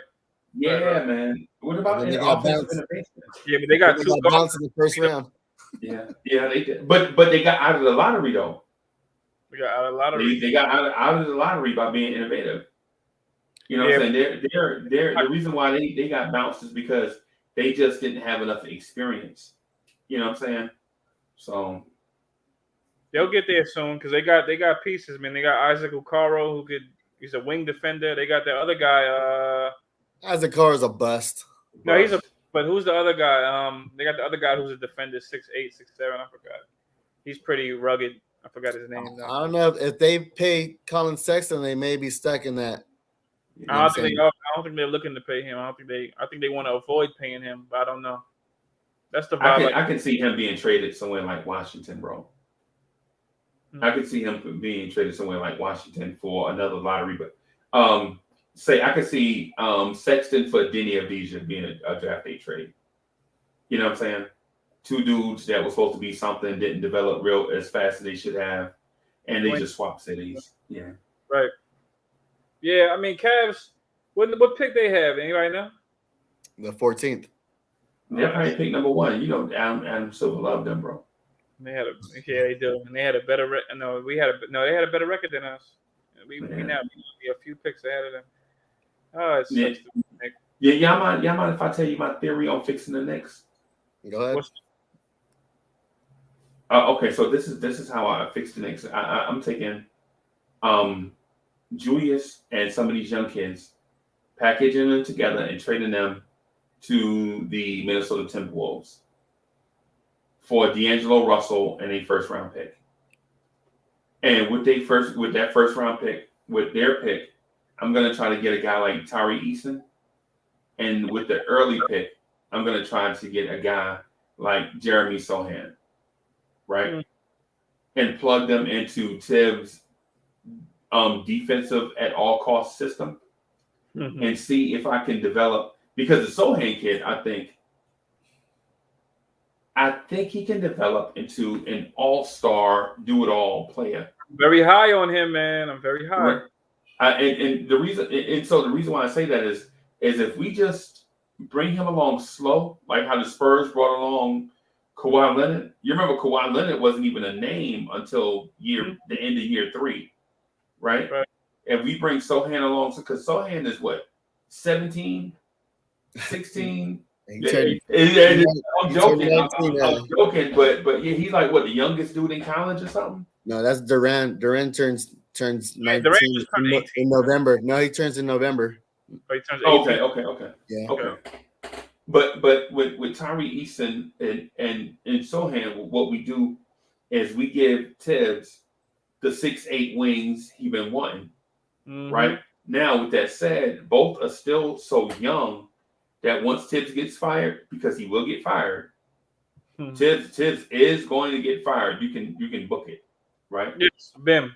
When Tibbs gets fired, the new offensive coach that comes in, because you know how the Knicks do, bro.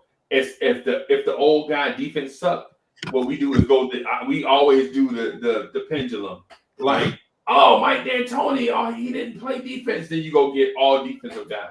Yeah, but by that time, that culture is already set as far as the defensive culture. I'm saying now all you got to do is bring the offensive game around. I get it. Yeah. Right. And so what you can do is you have a situation where Sohan and Eason can develop, because their defense is going to be there, bro. Their defense is going to be there. You don't even. These dudes are so athletic and so hungry that they're the guys that I think won't ever play defense. Dyson Daniels will never be a scorer, because he don't look to do that, because his mindset is to get other people the ball. That's his mindset, right? He's not going to ever be a dude that's going to try to go for 40. Yeah, he's been compared to like Alonzo Ball. Yeah, he's not going to ever be that. But I mean, not Alonzo Ball. I'm talking about the offensive guy. So go trade these guys, move these pieces that you know are stumbling blocks and hindrances, to get young raw guys, right? To and so this is where, when I was in the kitchen, doing the vegan thing, right? This is where this pays off. When they get in practice, RJ Barrett and Cam Reddish will give them the business, right? And guess what's going to happen in practice? These defensive dudes are going to be smothering RJ and Cam Reddish every day, making them better. So it's to the point, like with Culley, like with me and Culley on the same page, where it's like, hey man, throw all these kids in a pot and let them play against each other and let the cream rise to the top, right? And so, man, by this time, Tibbs will be out of here, Rose will be out of here, and then it'll be easier for us just to go out and get a guy. Now, here's the other thing too. There's one other thing I want to throw out, right? I would take this just me spitballing. I think the point guard of the immediate future, our point guard of the immediate future, is a dude named De'Aaron Fox. I think the Knicks are going to go back to that well because they want to, you know, get a point guard desperately. And I think Davion Mitchell, the point guard in Sacramento, if Sacramento can get, say something happens and they can't get Jaden Ivey because Jaden Ivey is going to be their pick because they picked 4, right? Right. Yeah. And say something happens if Jaden Ivey goes before. Still got Shaden Sharp there though. Yeah, but those two lightning quick, you know, swiper to Fox, and that athleticism of Shaden Sharp, man, they be highlight reels all day, fast breaks, alley oops. Just I think. Then what do you do with last year's lottery pick then? You mean the Mitchell? Davion Mitchell, yeah. He runs the second unit. Ooh. So okay. Jaden Ivey? No, with Shaden Sharp, you know what I'm saying? Or Jaden Ivey. I'm putting Mitchell, he's a shorter guard anyways, you know what I'm saying? I'm running him with the second unit. Right. Yeah, man. I would say if things go right and Jaden Ivey is off the ball, is just off the board, I would offer them the number 11 pick and something for De'Aaron Fox so that they can rebuild the right way. Because that means they would pick 4 and 11, and we gave them a young player, probably Cam Reddish. You know what I'm saying? So we get 11 Cam Reddish and probably some second round picks to move up to 4. And they would have Mitchell, Shaden Sharp, who's not ready, by the way. Shaden Sharp ain't ready to be an NBA contributor. Shaden Sharp is probably like 2 years away, 3 years away from being what we think he'll be. One thing I want to say about Cam Reddish, keep in mind, we trade Cam Reddish. I also want to say, I always thought about this. Look at things from RJ's perspective. If we trade Cam Reddish, I know he's gonna look at you. I did my boy dirty. I know he will. Shaden Sharp would be that smaller version of Obi out there with leaking out and getting those fast break oops, you know what I'm saying? Putting butts in the seats in Sacramento and being a fan favorite, you know. So yeah. Mitchell already has a year under his belt in NBA, you know, going up against NBA talent. So he'd be a lot more comfortable running the second unit and going against the second unit guys instead of first unit guys. So I just don't see them trading that pick, you know what I'm saying? And if we were to trade that pick for Fox. No, we don't trade the pick. We let them keep the pick. No, I mean, but I don't see us trading for Fox because he makes so much money. He makes that max contract. It wouldn't just be Cam Reddish, it'd be Cam Reddish and a few other players to make that money match, you know what I'm saying? Plus the pick. So you're throwing a lot. You would have to throw a lot, you know what I'm saying, Adam, to make it appetizing. Yeah. I would say he's definitely. I think De'Aaron Fox is the target, bro. But I ain't mad at it though, because you know what I'm saying. Now you have your franchise point guard. You know what I'm saying, someone who can break down the defense, like you mentioned, athleticism. You know what I'm saying, get his own bucket, and you know, so I get it. You know, if they're dumb enough to fall for it, I would hope that the front office is smart enough to at least look into that deal. Or Davion Mitchell, right? You can't say they won't trade a second-year point guard because they did it already right in front of our face. Mm-hmm. You know what I'm saying? I mean, is he that guy though? Honestly, I believe Davion Mitchell is going to be that guy. He's always welcome to the Knicks if he's not, but he's solid. Yeah, I don't need a solid player though. I need someone who's gonna, you know, rally all the troops. You know what I'm saying? Hop on my back. You know what I'm saying? I got you. I'm gonna get this. Davion Mitchell has that dog to him though. He has that dog in him. He's a small dog, though. You know what I'm saying? He's a very bulldog. small dog. That don't matter. He's a bulldog. You know what I'm saying? I don't know. You can He say the same thing about Brunson. You can say the same thing about Brunson. Now you have the fans split on. Yeah, he's a dog, but he's a small dog. Yeah, but I mean, what big dog are we getting if we in this draft? I mean, Jaden Ivey's a big dog. We're not getting. I'd rather wait right now. We're not contending anyways. Jaden Ivey, we're not getting none of these guys. And Culley, I ain't gonna lie to you, bro. I think Benedict Mathurin turns our franchise around. You said Benedict Mathurin? Yeah, I think Benny Mathurin turns our franchise around. I think we got a better chance getting Mathurin than Ivy. If we could somehow trade up, I hope Leon Rose is trying to make phone calls now. I would hope he does it before draft night, not on draft night when things look different to the Blazers, or just the teams in front of the Blazers. I would hope he's trying to make that move. That's the only way we're gonna get Mathurin. Mathurin's going at least between 6 to 9, 6 to 10. He's going. It's not likely he falls to us. Yeah, all at the combine. They should have been talking at the combine. They should have been right. So you're right. Hey, how long y'all usually go when y'all do the draft specials? How long y'all usually hang out? We usually chill for an hour and a half. We usually chill till you cut us off, Breezy. Give me cut you off. Okay, I'm gonna cut us off right now. Wait. I'm just playing. All right, y'all. We chill till you do it, yeah. Because I like to talk. I like to talk to my guys, man. And Now I'm usually doing it from the phone. So I'm like, oh snap, it's 12:27. So I try to go to a place, act like I'm tying my shoe or something, and just cut. You know what I'm saying? You know what I mean? So man. I think that the Knicks are not really that far away. It's like you know how you have all the puzzle pieces, but you just can't get the puzzle to go together because it's like you can't find the corner pieces to frame it. You know what I'm saying? And I think that's where we are right now, man. Breezy, so you think Mathurin? You like Mathurin if he falls? I mean, okay, wait. You want us to go up and get Mathurin? Yes. Okay, I'm with that. I want to get Mathurin. Right. I think you have too many assets to not do it. Because if you mess around, because I'm gonna tell you something, man, and this is gonna sound crazy, right? If the Knicks wait until next year's draft to try to get rid of all those second round picks, you know what's gonna happen, right? We're gonna wind up drafting players that we don't even need. Dudes are gonna be drafting stash. It's gonna be some names you ain't never heard of, and we're gonna waste the picks. You know what I'm saying?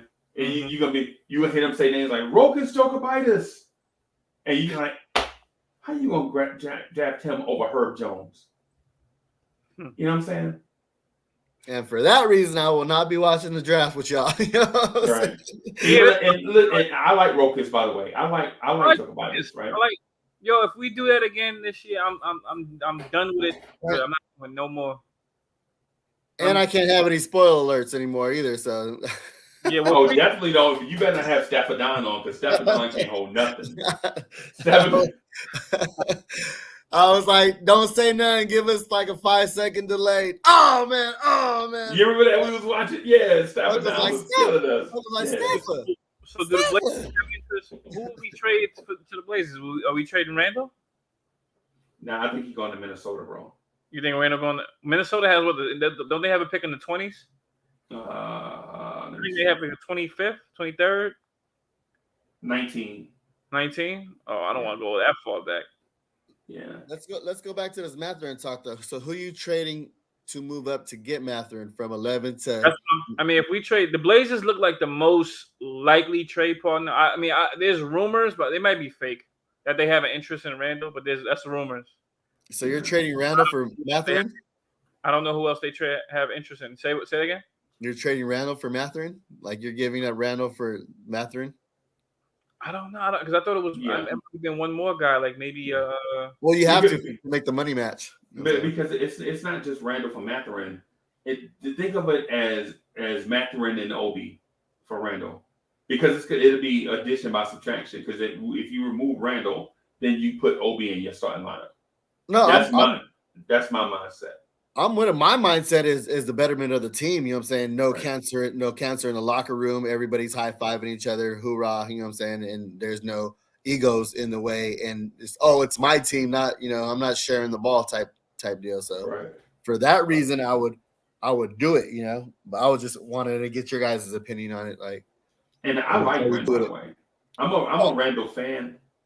But I just think when you look at Minnesota and how they lost in the playoffs, they were one Julius Randle away from being significant. You know what I'm saying? Like Cat on the glass by himself. They power forwards can't knock down open 18-footers. You know what I'm saying? These dudes grab the rebound. Everybody is running the other way, and they power forwards can't even push the ball. You know what I'm saying? All these little things, like it seems small to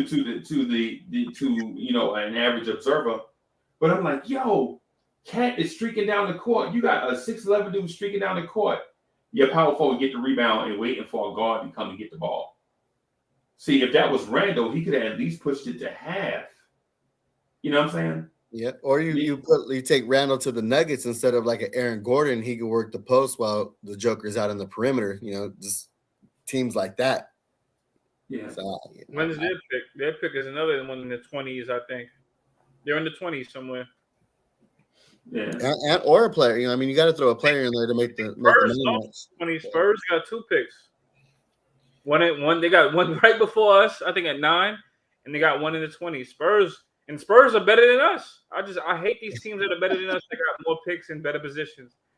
I can't believe it. Yeah, Spurs pick 9 and 20. Wow. 9 and 20. They might have a chance at Daniels or Sochan right before us. We might like Daniels and Sochan. One of them. They're gonna get one of them. Spurs are looking or Davis, like Boogie mentioned. It's gonna be one of those 3. It's gonna be Daniels Spurs. I could see him fitting on the Spurs because he's a big guard, just like Murray. You could probably pair him up next to Murray, or you could have him run behind Murray. He's a good. Where's he from? He's Australian. Yeah, so they don't mind international players. You know what I'm saying? He's solid, yo. And the international players haven't been bad in the last couple of years. They haven't been bad. They've been good. Giddy's been good. I don't care for Giddy. I didn't want him last year on the Knicks, but he's been solid. He killed us when he played us. I couldn't believe it. Ben Simmons is Australian. Kyrie is Australian. Yeah, I heard that, right? Yeah, Kyrie is Australian. He's something like that, some weird stuff like that. Like his pops was playing overseas when he was born or something? Yeah, something like that, yeah. Yeah. Well, Kyrie was born in he got like dual citizenship or something? My fault. Well, Kyrie's really a New Jersey dude. He's a New Jersey. He's a Rod Strickland type of dude. So, where's Rod Strickland from? Jersey? Brooklyn? Okay. Well, that's his godfather, right? Well, Queens or something. There's some good ballers. There's some good ballers that come out of Jersey. You know, Cat, Shaq, J.R. Smith. There's some hoopers that come. Derek Coleman. Was Derek Coleman from Jersey? No, he's from Detroit. Oh shit! I like Derek Coleman a lot. He played for New Jersey. I'm sorry, but he was never from. But Derek Coleman that's who Kenny Lofton remind me of. Derek Coleman, lefty. I don't even sub. I don't. So what good baller has come out of New York recently? I got a lot of thinking right now. Like as far as recent. I mean, you got Davion. You got Well, you got Adrian Griffin's in this draft. AJ Griffin. Last one, you got Dave. You got I said Davion. Donovan. You got Cole Anthony. Please don't see Matt. He said Andre Drummond. Yeah, Cole Anthony. No, our very own Obi's. Yep, Obi. But yeah, Cole Anthony. Cole Anthony's from Queens. Well, he went to Archbishop. Archbishop's over here in Queens.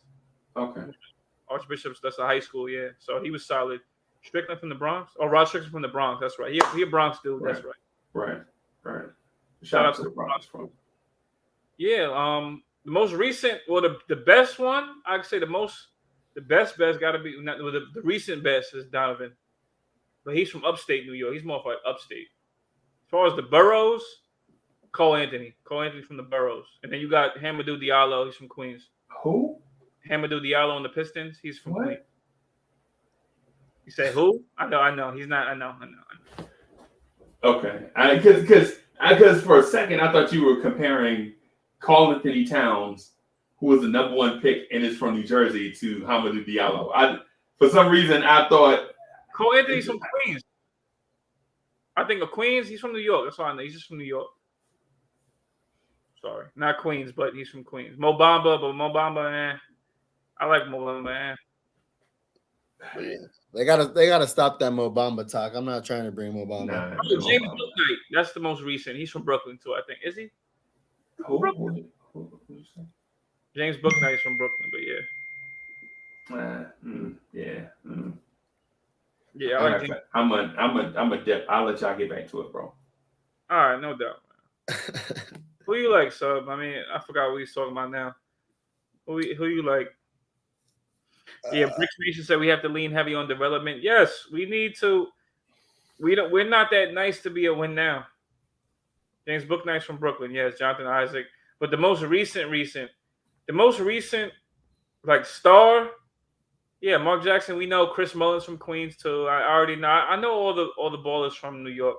I just forgot about Rod Strickland. Alvarado's from Brooklyn too. Alvarado's a New Yorker. You know he's a New Yorker. He always stealing stuff. I'm only playing. But the most recent, the most star-studded is Donovan Mitchell, and he's from upstate, like further up. Let's start with an M where he's from. Forgot what it's called. Somethingville or something, some town up further up. But yeah. So what about that Donovan Mitchell talk? You trying to trade for Donovan Mitchell? Hell no. I like Donovan Mitchell. I want Donovan Mitchell, but not to empty the cupboards, right?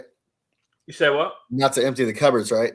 Yeah, because that's the thing. Like, I don't care about Leon Rose and his BS connections and William West and Worldwide West. I don't care about y'all connections with this guy. Yeah, he may be cool with you. You have to go through his boss to get him. Whoever his boss is, you have to go through him to get him, and you got to make a trade. That's what you got to make a trade. And who says we don't know if Donovan Mitchell wants to leave? He wants to stay. I heard he wanted to stay.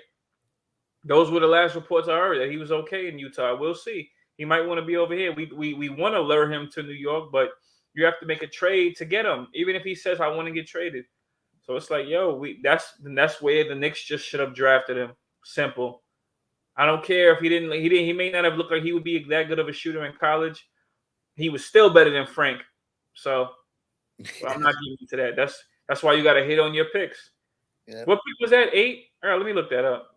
Yeah, that was 8. Just 6. People keep saying, and there's people that say, "Oh, a number 8 pick ain't gonna do it for us." Donovan Mitchell was a 9th, 8th pick. He was almost rookie of the year, and look at him now. You'd rather have him. He wasn't the 9th pick. He was like he was later on. The 9th pick was DSJ. Right after. He was 13. Donovan Mitchell was the 13th pick. Yep. See. Come on, and then look what he did with the Jazz. So don't tell me that certain picks are not good. You don't know who you hitting on. Just hit on the right pick. Come on, Frank. Why was Frank Ntilikina drafted at 6 or 7? Come on, man. Dang, Culley, killing Frank right now, bro. You killing Frank, man. Why was a prospect? I think that's why Frank High stand up. Frank High stand up. The Frankers ain't real. The Frank fan base ain't real. You see, you can bash Frank all you want right now, and nobody will say anything about Frank. Nobody will defend Frank. That was Cornerstone Kev. Nobody cares about Frank. You know what I'm saying? And still never got that tattoo removed. He had a Knicks tattoo? A Frank tattoo. In Frank we trust. In Frank and later for him, man. Later for him. That's sorry. That's what I think Dyson Daniels is, bro. Frank? Really? Really, yeah. Yeah. He got that IQ floater game though. Deadly floater game, like from the charity stripe, from way out there. Dyson Daniels could shoot a little better. He can shoot not shoot. He can't shoot. Everything is a floater. He'll do a floater three. He won't shoot. He won't. No, that's what I'm saying. He won't shoot at all. I'm okay with him getting into the paint by all means. At 6'7", 6'8", him getting into the paint is dangerous. So I'm okay with it. You get into the closer to the basket you are, the deadlier. I'm okay with it. Frank got dunked on tonight too. He was scared to get dunked on by Wiggins. I see. They made a meme out of Frank tonight. Man, Frank is. But what did we say? We said Frank. We said Frank would look good. Oh, go ahead. No. I was just gonna say we said Frank would look good on a playoff team, and he ended up going to a playoff Reggie team. Bullock is on the same team, and he did the same thing he did for them that he did for us. He had an 0 for 10 game, And the team lost by 9. and their team lost by 9. Right. The team lost by 9, and he was 0 for 10. And guess what they did? They put Steph Curry on him. And what happened when we played the Hawks? Who they put on Reggie Bullock? Trae Young. They did the same thing. It's the same. So people that miss him, I get he's a good defender. They put Curry on Reggie Bullock because why? He's the least offensive threat on their team. And he went 0 for 10. You got the in Dallas. Was it in Dallas? 0 for 10. 0 for 10. He went 0 for 10 in Dallas. Come on. Like I don't care. Don't nobody bring up Reggie Bullock ever again. I'm glad he's on a better team though. Dallas was better than us this year, but come on. Yeah. So Culley, what are you doing with the pick, man, at 11? If that's the case, because I understand where you're coming from. I understand the chat. The chat is like, yo, everybody is all over the place. Yeah, everybody's scenarios. Yeah, I mean, but it's the off season, bro. You gotta at least look into. You gotta have a conversation. Because the thing is me pounding my fist saying that Mark Williams is the pick at 11, and then we don't get him. I look like an idiot. You know what I'm saying? You gotta have a conversation. Just at least talk through it. That's why I got my board. I got my board as best player available. Realistically, at that pick is Bennett Mathurin, Johnny Davis. No, Dyson. I got Bennett Mathurin, Dyson, Davis, Sochan, and Malachi. But what do y'all like in Branham and Davis? What does Branham do to even get considered? He breaks down the defense. He has long strides. He got that 6'10" wingspan. He get to the cut. Those are the types of things you said the Knicks don't have, that athleticism. Right. He's similar to Davis. They do the same thing. Branham is just a weaker defender. He's very weak. He's weak on defense. Yeah. Weak is a very positive way to put it. When I saw Branham, I think he generally don't give a shit about defense. Don't even care. Right. You know what I'm saying? He like run with a guy. If the guy beat him, he like, oh well. You know what I'm saying? Not with Tibbs there. Yeah, because Tibbs ain't gonna play him. That's if Tibbs likes him, but Tibbs likes the dog. I mean, he likes the work hards in practice. Even though we don't see practice, but he likes to work hards in practice. So yeah, but I think that's just the excuse to play the vets, but I don't know. I think Johnny Davis is a shrunk down version of RJ. Can't shoot the three, can't finish at the rim. People pound the table about his heart. They say, "Oh, he takes on the other team. He'll take on all 5 players." Yeah, we saw RJ do that in the NBA, bro. And yeah. Yeah, but Johnny Davis is deadly in the midi. RJ is not deadly in the midi. He hardly ever takes in the middies. Right. That's what I was gonna say. RJ is nice in the mid range. He just hardly ever shoot it.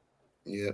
Yeah, because when Taj hit him on the pick and roll on the charity stripe, you know what I'm saying, create that separation. It looks nice. It's nice. But he just never takes them. And RJ posting up smaller guards. Yeah, he needs to do that more often. RJ posting up. RJ Barrett will post up guards the same size. He don't even care. RJ is strong, bro. Mm-hmm. Yeah, man. I mean, to answer your question, Freezy, what I'm doing with the 11th pick, I'm getting a tall wing. Sochan, Eason, Daniels, one of them is going to fall to us at 11. It's just that I like Mathurin too, but he's the least likely to fall to us. But any of those 3 I mentioned, that's what I'm getting. I want a big wing that can defend multiple positions. But the funny thing about Dyson Daniels, isn't Burks like 6'7"? Alec Burks? 6'6", 6'7", yeah. Yeah, I think he kind of does the similar things that Burks does. I think maybe Burks shoots a little better, but Tibbs overvalues Burks, and he might look at Daniels the same, like, oh well, versatility, yeah, like Burks can play the 1, 2, and 3, so I don't need Daniels. So Daniels might have Burks in front of him. That's my only problem with Daniels. I like Daniels, but yeah, but he's like the last guy I want out of those 4. I want Eason, Sochan, or Daniels. Can I pound the table for a guy? I mean Mathurin. I'm sorry. I want to start pounding the table for a guy, right? I want to pound the table for a dude named Farron Hunt. Okay. Right? Because Farron Hunt does a lot of the same things that this kid Tari Eason does, except I don't know if Hunt has the offensive upside, the upside potential of a Sohan or a Eason. I like Eason. I like, as a matter of fact, of all the players in this draft, I like Eason first. You know what I'm saying? I like Eason first, right? But I think if you give this kid Farron Hunt some opportunity to develop, he can be a high, well, not high volume. He can be a decent rebounder, hustle guy, defender, super athlete, super vertical, super explosive. I think his handles are weak, though. His jumper is weak. And in the last 2 games of the season, when he got minutes, he looked super nervous. Remember how Miles McBride looked super shook when Tibbs was trying to give him minutes midway through the season? Mm-hmm. Farron Hunt looked like that. But I think if Farron Hunt makes it through camp, I think we might be looking at a junkyard dog type of player. You know, and who? And Eason? No, Farron Hunt. Oh, Farron Hunt. Is Farron? Oh, I don't know about him because he's a question mark. I don't know. Do they keep him? What do they do with Farron Hunt? I don't know because I didn't see Tibbs really play him like that. I mean, I don't. He's all athleticism. You know what I'm saying? Like, Yeah. I don't know if he's that guy. We had somebody similar to that who was a shot blocker a couple years ago that was in the G League, and then we were worried about him getting signed from somebody. I think Golden State maybe have signed him towards the end of the year, but he was like a shot blocker. I can't think of his name right now though. But Wooten, Kenny Wooten, yeah. Kenny Wooten, yeah. Oh, so Kenny Wooten? yeah, so to me that's kind of how I see him, but more of you see him as an undersized power forward, super athletic. yeah. Okay. Wait, what you got? My fault. Tony Wooten and Farron Hunt. Kenny Wooten, yeah. Larry Wooten. What? Larry. Farron Hunt. Ricky Wooten. I don't know. Yeah, man. I want to at least have him. If I'm Tibbs, man, just bring him to camp. You know what I'm saying? Because at the end of the day, why would you? Because I'm frustrated that we cut MJ Walker and kept Wayne. Not Wayne Ellington. Jeez, what's the dude? Oh, Wayne Selden. Wayne Selden. Yeah. Yeah. So you cut a guy that was just like Grimes to keep Selden, and then you cut Selden in January. Selden played like in 3 games. I don't understand. I don't know the team. I can't pick their brass. I'm trying to figure it out because, like I said, we have to nip things in the bud like early. Like if a guy's playing bad, do you cut him? Do you bench keep him benched and then move people up to the front? Like, are we gonna do that this year, or are we gonna give guys rope and just have a losing season if the guys are playing bad because the coach trusts the guy that much? So that's interesting. Because the thing is, Culley, you think about when you watch TV and you saw somebody have the utmost patience with one person and no patience with another, right? And you think you should be patient with both, right? Mm-hmm. I give you an example. I was watching TV, right? And so Pam walks into Martin's apartment, right? Mm-hmm. And Martin automatically like, what you want, Rover? And then the laugh track is, you know how to do the laugh track? Ha ha ha ha ha, or whatever. So they standing there arguing or whatever. Bruh man lifts up the window, walk in Martin's bathroom and use the bathroom. Right? Martin look, he see bruh man, and Pam, you a dog. Where's your leash? Bruh man walk right by him and go use the bathroom, right? Bruh man walk back out. He like, hey, Martin, y'all out of toilet tissue. You know what I'm saying? This is what he's saying to Martin, right? And so you like, what? Does this dude just climb through Martin's window, go in his bathroom, blow it up, use up all Martin tissue, and come out with the audacity to say, Martin, y'all out of tissue. You know what I'm saying? Meanwhile, Pam walks in and says, hey, Martin. And Martin goes off on Pam. Right? this is what it feels like when I watch Tibbs and Alec Burks and Obi Toppin. Right? Obi can't even sneeze, and Tibbs is all over him, right? Meanwhile, Alec Burks can do that stupid pump fake from 3 to get his man up in the air.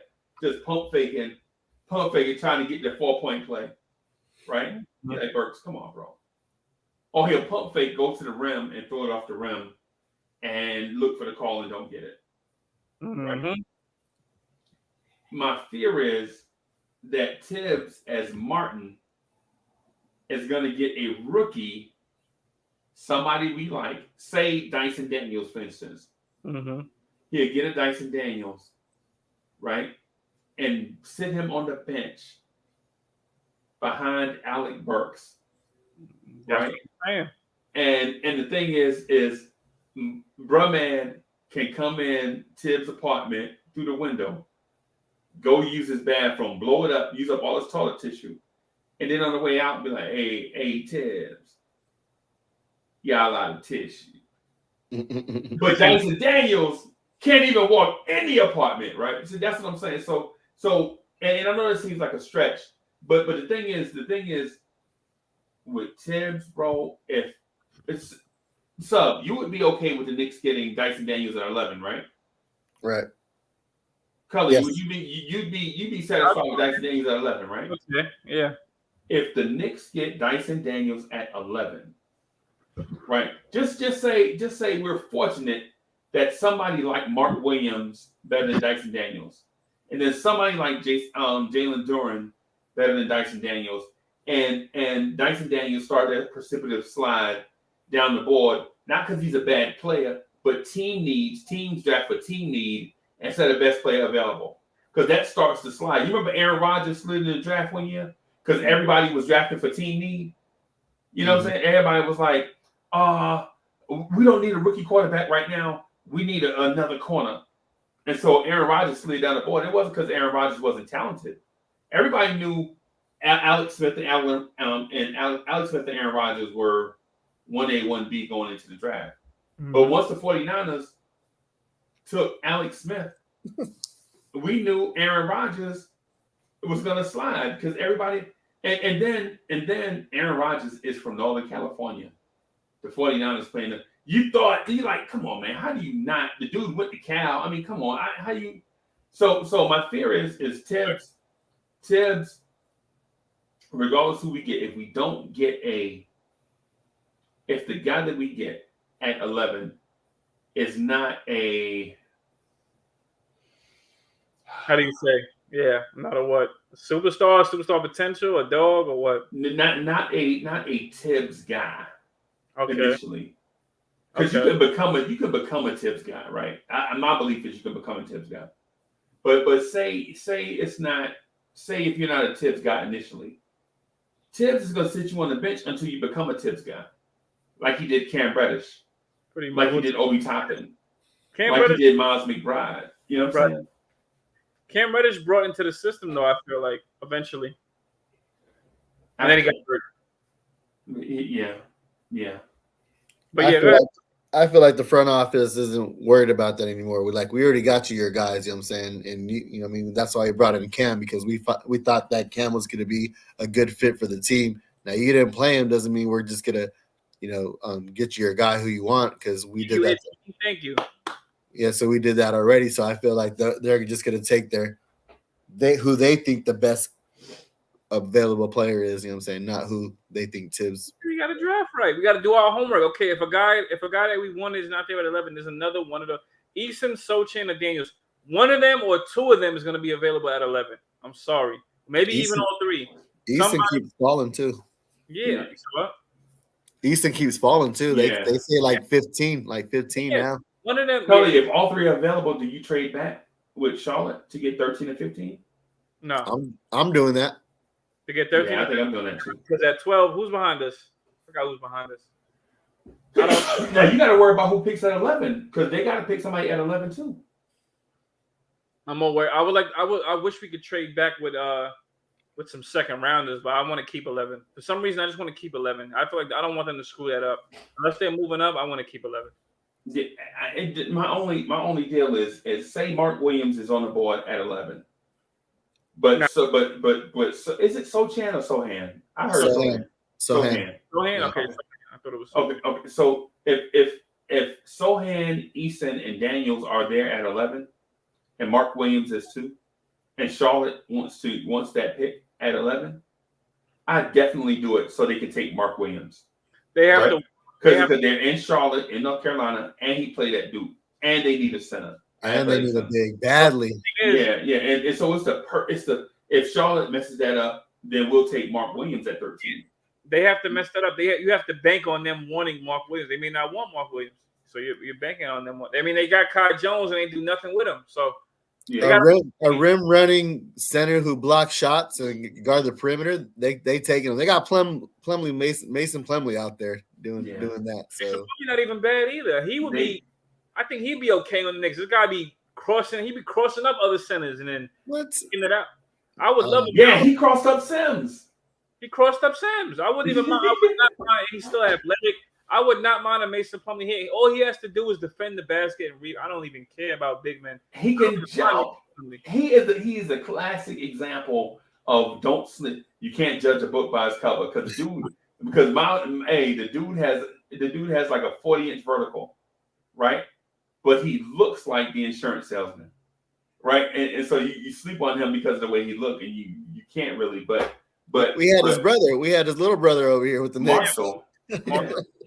We had the least athletic of the. And the shortest arms. He had little crocodile arms. Yeah, we always get the worst brother. So he couldn't even tie his shoe. He said Marshall Plumlee couldn't even tie his shoe. He had to. Hey, see, can you tie my shoe for me? His arms are that short, man. The man took a cab to the game. He got called up to the Knicks, and he took a cab to the game and told the cab driver, "Run the light, I'll pay you."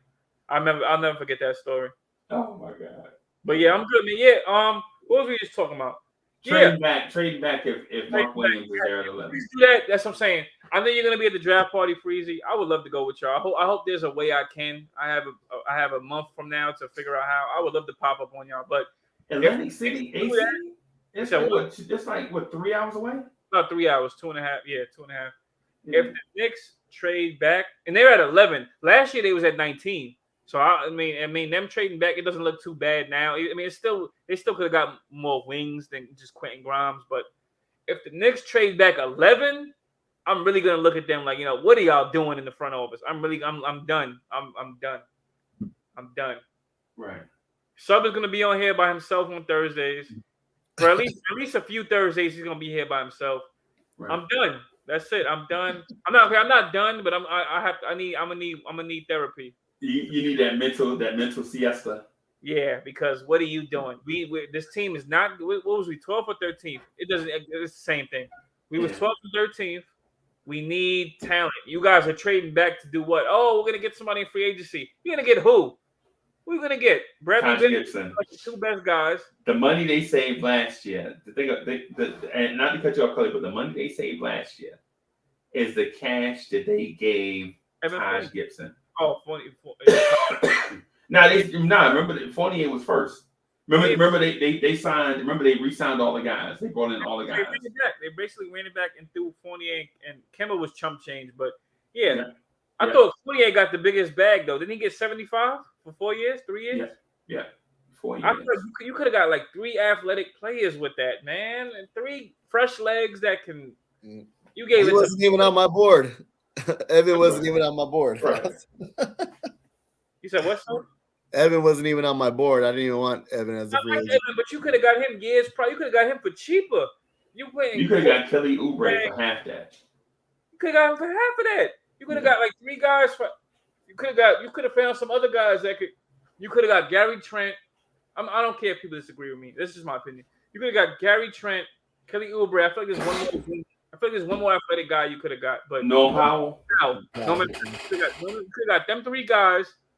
That would have added up to 75 right there. You could have got them 3 for 75 or 60 something mil a piece. You could have paid them 10. I mean, whatever their ballpark range was, you could have paid them yearly, maybe 15. You could have paid them all 3, maybe 15, 13, 15 a year.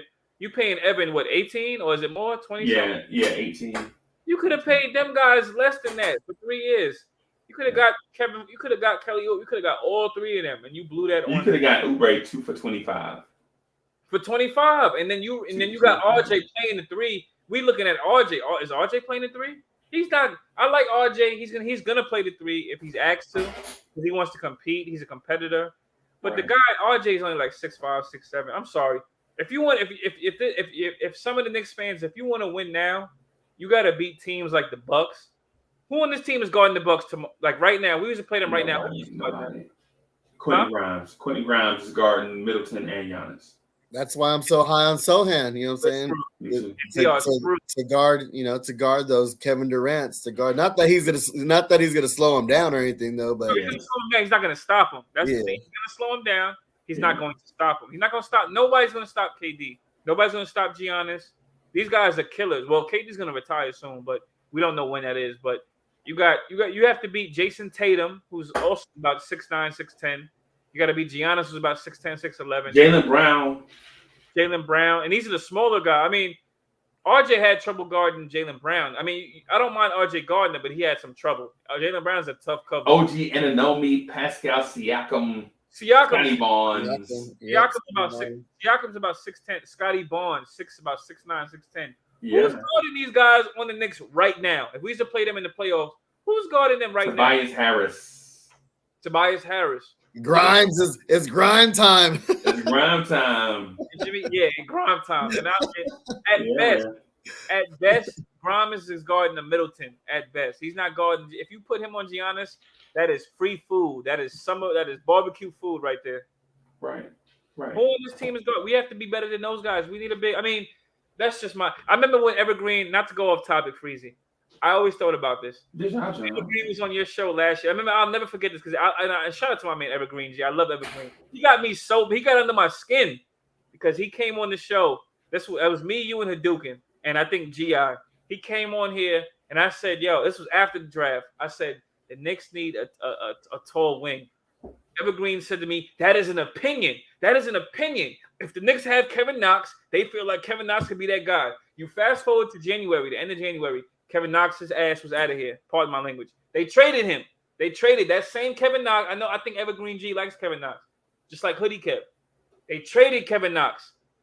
Got Cam Reddish, a 6'8" guy who can defend and probably do other things on offense. Probably can take your wing off the dribble to the basket. Probably can take guys. You run the Cam Reddish off the line, he'll probably take it to the basket. That's Kevin Knox. I mean, he can do that sometimes, but he's a little bit sloppier. Anyway. I just said we need a tall wing, and we still didn't have that coming into the season. Now, RJ, I'm okay with RJ on a DeRozan. I'm okay with him on a Zach LaVine. Even though these guys are more athletic, RJ, he can guard those guys, but it's only but so much. You need that versatility. The Bulls have a player like that. They have Patrick Williams. You could throw him on a Giannis. Now, the Bulls, their problem is their problem. But Patrick Williams is like 6'10". He's a 6'9". He's an athlete too. Athlete.